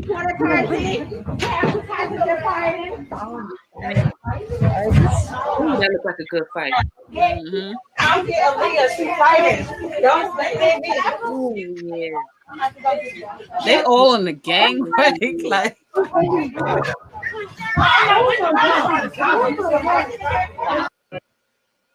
yeah. All right, so what's your takes, V? Why do you think all these people are fighting in the plane amidst COVID? What's going on? this is ridiculous because I thought that the planes were empty because that's what TK Kirkland had said. And second of all, I don't understand why people would leave their house to want to travel somewhere and fight. Anytime I'm traveling, I'm in a nice fucking mood. I am happy-go-lucky. I am like, you could do anything. Like, I'm not even gonna lie. I've been on several different flights coming from several different countries, and I've been irritated by passengers. And I'm just like, I'll talk shit about them, absolutely, but I do not put my hands on people, absolutely not. Like, that's crazy to me. I think that these are hood rats. They don't know how to leave the hood behind them, and yeah, they don't deserve to have these flights. And this is the difference I always say between catching flights and getting flued out. Big difference. No, big difference. It's a big difference. That's a pretty good guess that they was getting flued out. At least a little. I don't know about the older women with the wigs flying, but they probably got flued out too. Somebody's retirement fund. All right. Well, you know but I will say the last fight that looked like two possible She almost had it. Two women that possibly been flued out. Mocha, give us your take. Why do you think all of these people are fighting on the airlines during Corona? People are frustrated. People are frustrated and they're not seeing each other. You know what I'm saying? The people that want to party so bad, and there's nothing in their city that's going on. They want to travel to a next city. You know what I'm saying? All these people already have flights and was like, you know what? This COVID ain't going to catch me. I'm going to still go. And everybody's just on this same hypeness of wanting to just be on, popping, and then when you see each other at an airport and somebody say something silly, you have all the rage in the world. You've been sitting back. You've been, not really doing much, not really getting your frustration out. And people are just taking it to the next level. But homegirl almost had it. All she had to do was just get that foot over, and she would have been on top of her. I was tuned into that fight. That was a good fight. That was a good one. Steph, what's your thoughts? Why do you think people are fighting during coronavirus on the airplane? Poverty. Motherfuckers in poverty can now afford plane flights. I just realized that the hoods are now getting these flights at discounted rates, and they're not passing up on it, opposed to pre-COVID. They like $200. I ain't got $200 to go here. And literally, as this show was going on, I got a email from Allegiant telling me they got $25 flights, and it's like, nigga, where? I don't give a damn where. It's $25. I'm going. Fuck it. You see what I'm saying? That's what type of time it is. And also, let's not forget this, right? And I like what V said. You had a really good point. When I get on the plane, I'm in a good mood. Hey, how you doing, man? I'm sorry I bumped into you. My bad, brother. You go ahead first, man. We all going to the same place. It's all right. Got any good? I'm in a good mood. I don't understand why you want to fight. And see, this is motherfuckers who ain't never had nothing, and they just want to turn the fuck up. They just want the story. Hey, I know one thing. No matter what happened, I'm turning the fuck up. And they see an opportunity, and they see they be like, Steph, they be like, I don't give a fuck where I'm at. Hey, it reminded me of this comedian who had this joke. He was like, when white people ask for the manager, when white people got a complaint with their food or something, they ask for a manager. They're very specific. They're like, I want to talk to the manager. No one else but the manager. Bring me the manager now. But it's like when, black people got a problem, they be like, man, I know somebody better tell me something. Yeah. Hey, I need some answers. I need somebody better tell me something. And that's just how. That's just when you take a nigga, give that with a nigga mentality, and put him on an airplane. That's just how it is. All right. So my take on it is, I think that, and y'all gonna be mad at me for saying this probably. I know what you're gonna say. You probably do. To piggyback off of your point that the flights are cheap now. I think it's only idiots right now flying around. That's what I think. It's idiots and people who want to go, who have to go see family. There are exceptions to the rule, and people that have to maybe do something for work. But outside of that, the people taking advantage of these cheap flights and posting it, nevertheless, I can't stand to see somebody brag about going somewhere during COVID. Your ass finally went to Vegas and you bragging like you balling. You know what I mean? You on Instagram posting pictures like you doing something special with them cheap ass flights. Sit your stupid ass down. Oh, Logic. I will not sit here and be insulted. Yes. I couldn't afford that flight before. I can afford it now. So guess what, Logic? I just booked the flight to Vegas, nigga. 25 cash. Yes, man, I want to go somewhere for my birthday. $25 to go to Louisiana. I'm not going nowhere, but I'm just gonna go just to go. You know what I'm saying? Because it's cheap right now. Get a little Airbnb, have you a little good time. You know what I'm saying? Enjoy the city. No clubs. There's nothing that's popping. Listen, just stay in the hotel. Listen, use some discretion. Don't brag about it. Don't be on your social media stunting like, look where I'm at, look where you not. Bitch, you risk your life for that cheap ass ticket. Hold on. We just talked about how it only affects people. It mainly affects people with pre-existing conditions, right? And you might not feel the first symptoms in the first 14 days. So I'm enjoying it while I'm in it, baby. Come on, you got to live. I just have to say, those two aunties who were fighting, they definitely have pre-existing conditions. I don't know what they are. There's something that's underlying. They were siblings. I'm gonna tell you that now. That was sibling fight. That was something pent up. You don't fight a motherfucker like that and you don't know him. You know what I'm saying? You knew that nigga. Like, nah. I've been on you one for a while now. Well, that's when we get together for the Thanksgiving. We get together for Thanksgiving, and it all hell broke loose. Exactly. People are just frustrated, man. They just want to fight just to fight. She finally said some shit to her that she knew get under her skin at the right moment. She was like, I don't give a fuck where we at. All right, so let me go to these comments. I know I don't give a damn what you say. That baby don't belong to Marcus. Yeah. Meanwhile, y'all going to Atlanta together. Y'all, you know what I'm saying? Y'all going on this trip together. Y'all fighting. All right, so let's get these comments because I know that V got to go soon. So in Facebook, Victoria says, congratulations to the lucky winner. Bitch, you a scammer. Put your stupid ass down. Scamming motherfuckers in my comments. I'm going to get to you, Victoria Daniel. That scamming shit. King Soul says, Steph never raised that fist. Laughing. Oh, you never raised that fist. Oh, you did. Laura Vanelli says, Auntie arms and wigs flying everywhere. And HB2N says, I was wearing face masks on airplanes before COVID. All the agents do for a reason. Chris says, laugh out loud, pull her hair out. Don't forget to nip the nipples. And Laura Vanelli says, Auntie arms and wigs flying okay, we read that one. Brooklyn Honcho says, HB2N, big facts. Chris says they should have fucked her up. They always love to charge on the black folks. Previous comment. Yeah, let me see. Muhammad Shakur, he's in the building. Brooklyn Honcho says Vanessa got the sistering going on. The sinister grin. Sorry, I skimmed over. Vanessa got the sinister grin going on. That's that Smile 69 network grin.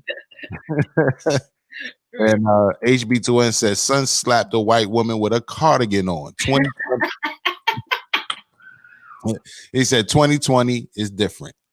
Muhammad X says HB, the Asians do it because the air in their realm isn't up to standard.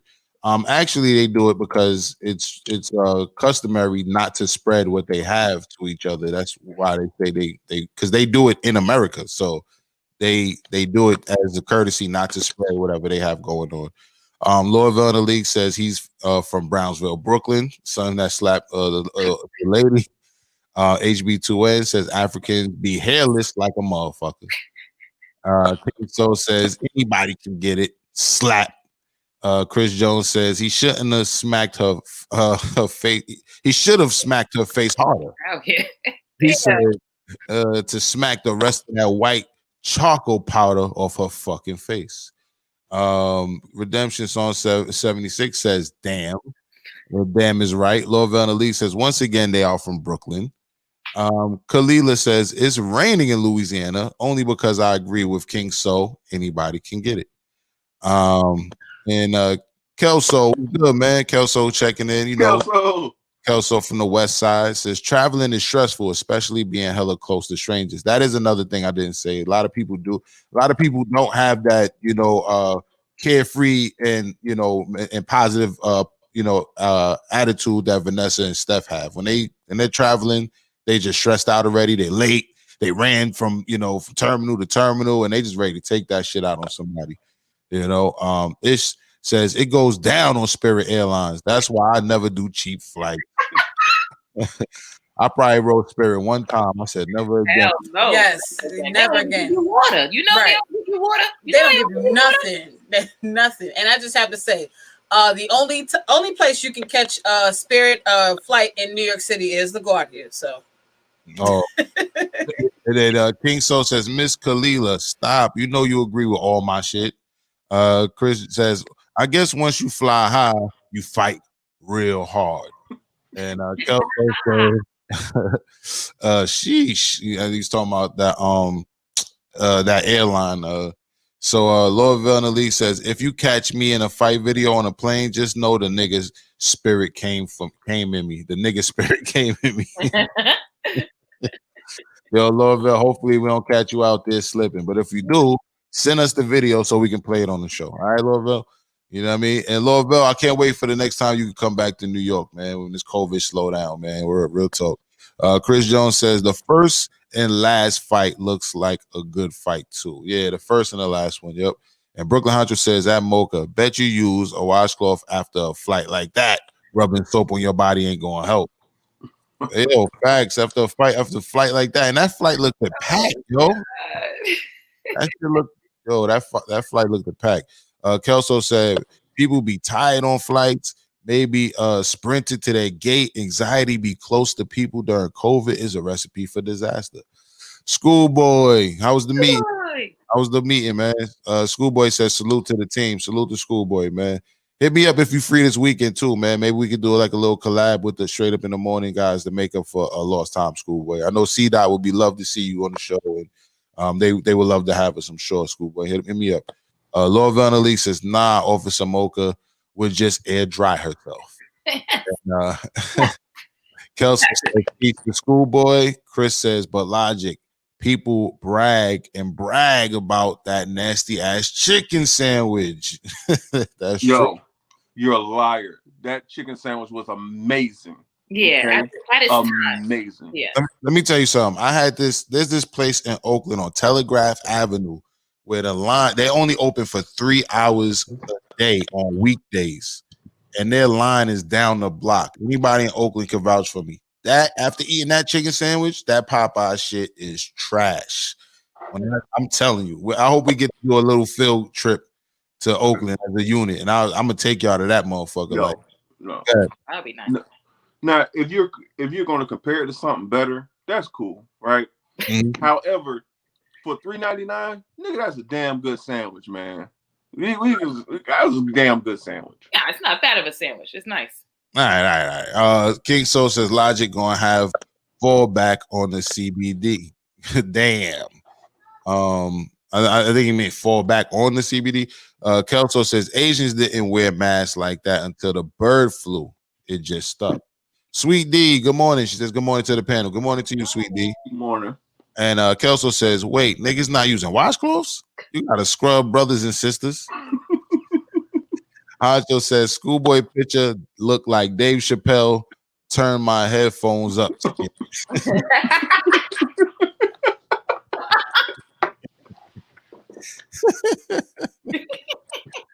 Lord Vanessa, last time I took the Greyhound bus, this chick from Brooklyn beat up the bus driver.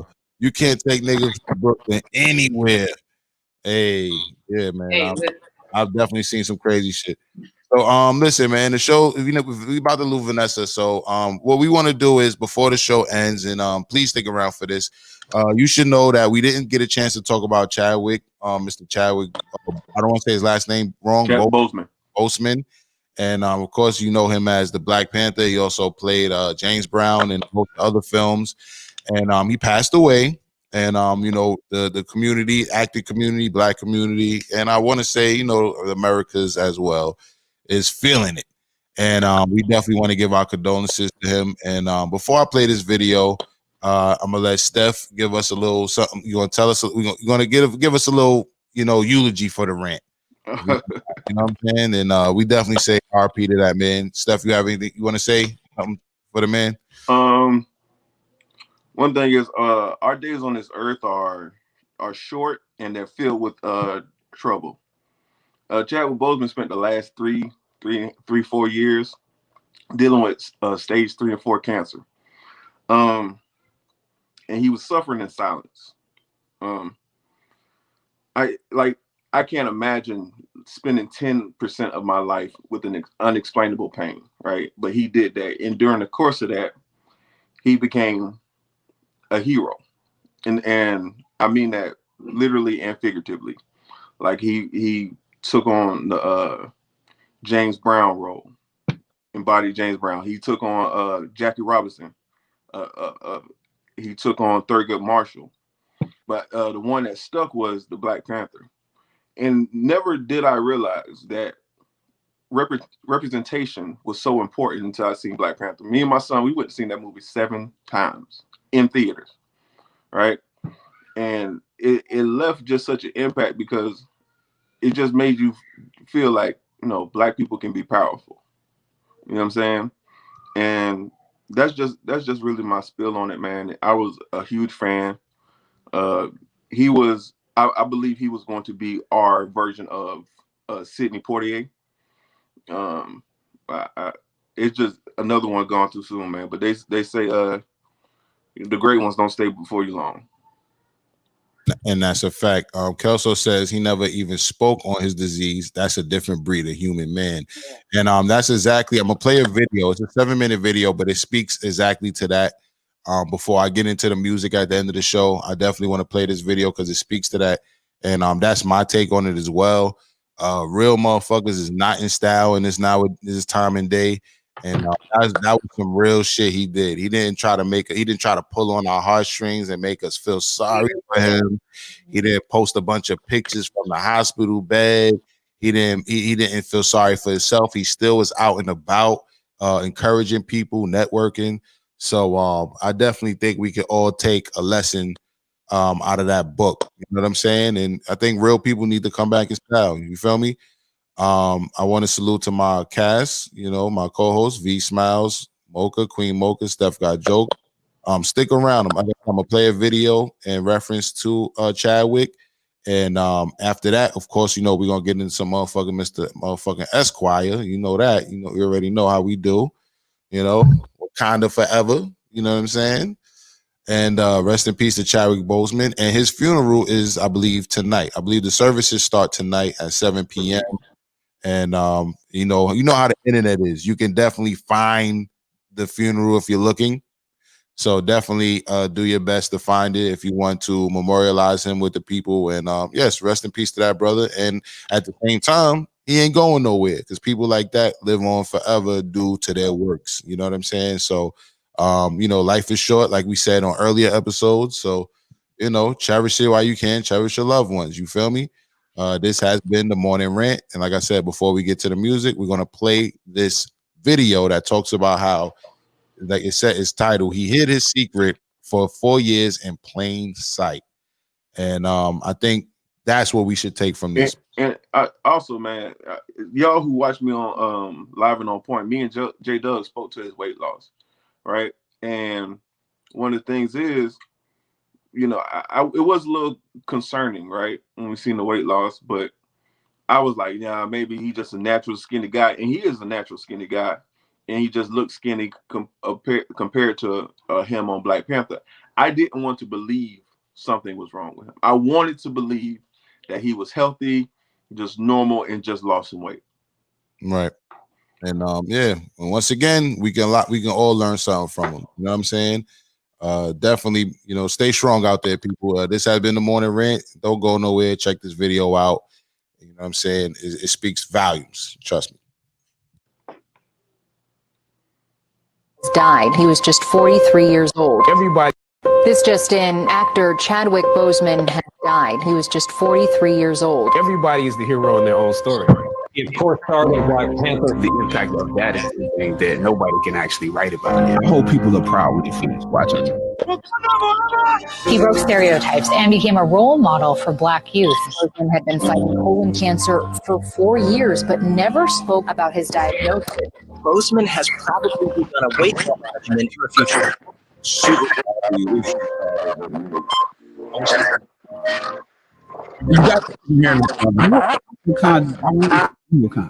Wakanda represents a thing that the people are proud of, people aspire to. We know what it's like to be beneath and not above. And that is what we went to work with every day. If we're around here assuming that the Black characters in the show are criminals on drugs and deadbeat parents, then that would be stereotypical, wouldn't it?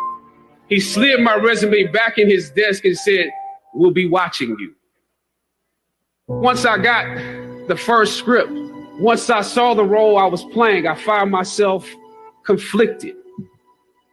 The role wasn't necessarily stereotypical. A young man in his formative years with a violent streak pulled into the allure of gang involvement. That's somebody's real story. But I was conflicted because this role seemed to be wrapped up in assumptions about us as Black folk. I was conflicted. It was just my luck that after filming the first 2 episodes, execs of the show called me into their offices and told me how happy they were with my performance. They wanted me to be around for a long time. They said, if there was anything that I needed, just let them know. That was my opening. I decided to ask them some simple questions about the background of my character, questions that I felt were pertinent to the plot. Question number 1, where's my father? The exec answered, well, he left when you were younger. Of course. Question number 2, if in this script, it alluded to my mother not being equipped to operate as a good parent. So why exactly would my little brother and I have to go into foster care? Matter of factly, he answered, well, of course, she's on heroin. That could be real, I guess. But I didn't want to assume that's what it was. If we're around here assuming that the black characters in the show are criminals on drugs and deadbeat parents, then that would probably be stereotypical, wouldn't it? That word stereotypical lingered. One of the execs pulled out my resume and began studying. The other exec wore a smile, trying to live up to what they had promised me only a few moments before. If there's anything you need, just let us know. He slid my resume back in his desk and said, thank you for your concerns. We'll be watching you. I was let go from that job on the next day. A phone call from my agent. They decided to go another way. But when you have those moments alone, you start to wonder if there was a better way to handle it. And if you could have handled it better, maybe you could help your family. And then before you know it, you're broke. And you find yourself scraping together change just so you can ride the subway so that you can get the next job. And maybe if you could book something else, that would eclipse the feeling of doubt that's building. But it seems like you can't pay them to hire you now. My agents at the time told me it might be a while before I got a job acting on screen again. We're hesitant about sending you out to some people right now because there is a stigma that you're difficult. We all know what it's like to be told that there is not a place for you to be featured, yet you are young, gifted, and black. We know what it's like to be the tail and not the head. We know what it's like to be beneath and not above. And that is what we went to work with every day, because we knew that we had something special that we wanted to give the world, that we could be full human beings in the roles that we were playing, that we could create a world that exemplified a world that we wanted to see. Well, Wakanda is not, it's not a real place. It's a fictitious place in Africa. But I think it's become, this idea of excellence and hope, and has become sort of a totem to a certain degree that people are proud of, people aspire to. Wakanda represents a thing that can make people in real life want to live up to a certain thing. There are two little kids, Ian and Taylor, who recently passed from cancer. And throughout our filming, I was communicating with them, knowing that they were both terminal. And what they said to me is and their parents said, they're trying to hold on till this movie comes. And to a certain degree, it's a humbling experience, because I think back now to a kid and just, waiting for Christmas to come, waiting for my birthday to come. I did live life waiting for those moments. And so it put me back in the mind of being a kid. And when I found out that they,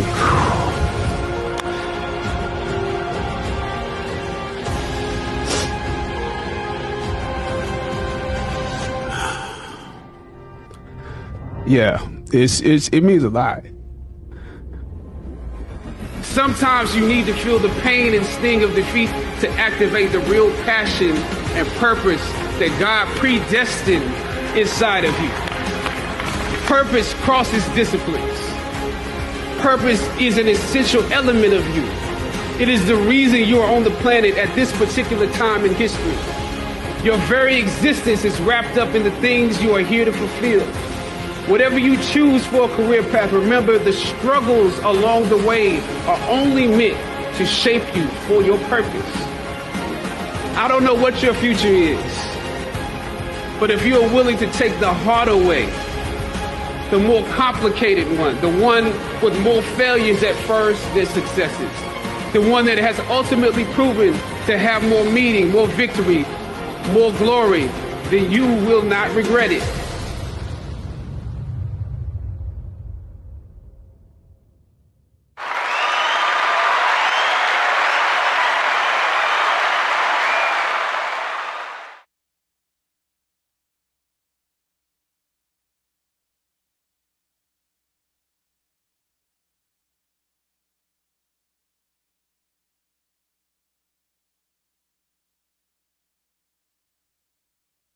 Now, fuck, nigga.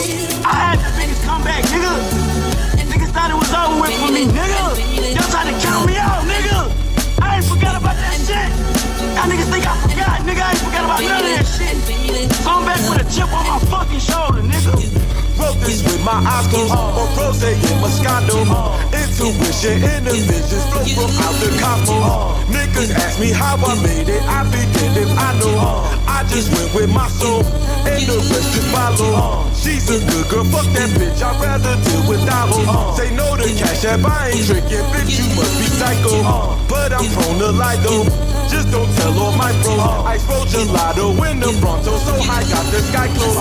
Damn, it's raining, grab my cane and pass my Prada poncho. The boots was leather with the tattoos, those the Randy Macho. Goggles, Ferragamo, condos big as Costco. I popped the rhino, then she swallowed like it's Mr. Sacco. Mirror, mirror, who's the illest? Please don't tell me I know. Mirror, mirror, who's the realest? Wait, don't tell me I know. Mirror, mirror, who's the rarest? Please don't tell me I know. Modern life like Rocco, but I still pray to Shango. Mirror, mirror, who's the illest? Please don't tell me I know. Mirror, mirror, who's the realest? Wait, don't tell me I know. Mirror, mirror, who's the rarest? Please don't tell me I know. I devour my goals, and that's word to Gaucho. Rebel, outlaw, reckless, vato, ghetto, desperado. Aim the Draco, eating tacos, take your breath like tacos.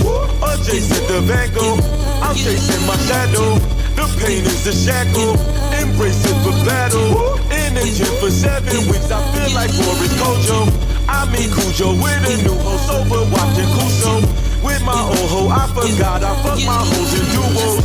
Football throws in 2 hoes, loopholes out with pool holes. That piece of coupon for designer, Gucci coat was 2-tone. School old Parasuco, shoot like Tony Kukoc. Good job, Samson, no Delilah, put that on my tombstone. Mirror, mirror, who's the illest? Please don't tell me I know. Mirror, mirror, who's the realest? Wait, don't tell me I know. Mirror, mirror, who's the rarest? Please don't tell me I know. I devour my goals, and that's word to Gauchos.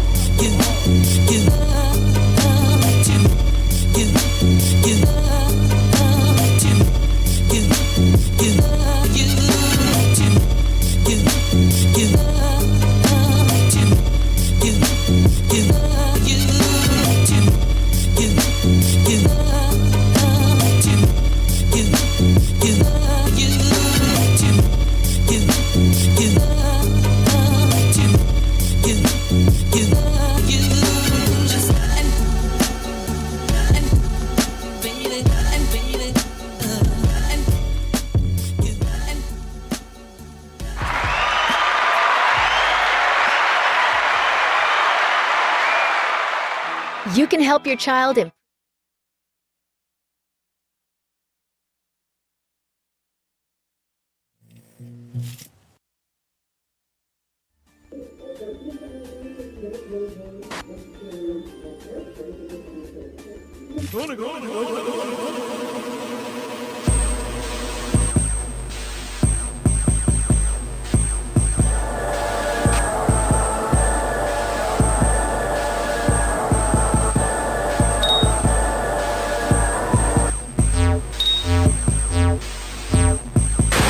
the game, but a nigga ain't ashamed. Roll down the Porsche window and all you saw was flames.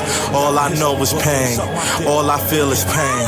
How do I maintain with that shit on my brain? Camping in the range, getting brain from a name. $100 haircuts like motherfuck change. Motherfuck change, I'm a motherfuck gang. Black gang, 100 chains on like June Bugs Bay. Ass naked, 100 chains on like I'm Xerxes. Hi. Fucking your bitch, they jingle while she squirting. Fucking your bitch, silence while I'm working. Universal, cause they ain't deserve me. I just want what I deserve. I think I deserve king. I think I deserve bling. I think y'all deserve wings. Here, big gun, bucking like I'm Earthworm Jim.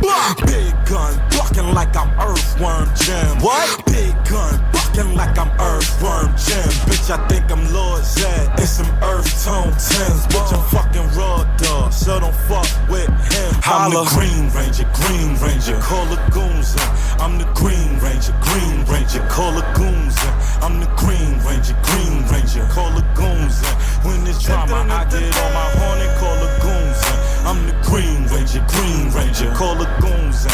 I'm the Green Ranger, call the goons in. I'm the Green Ranger, call the goons in.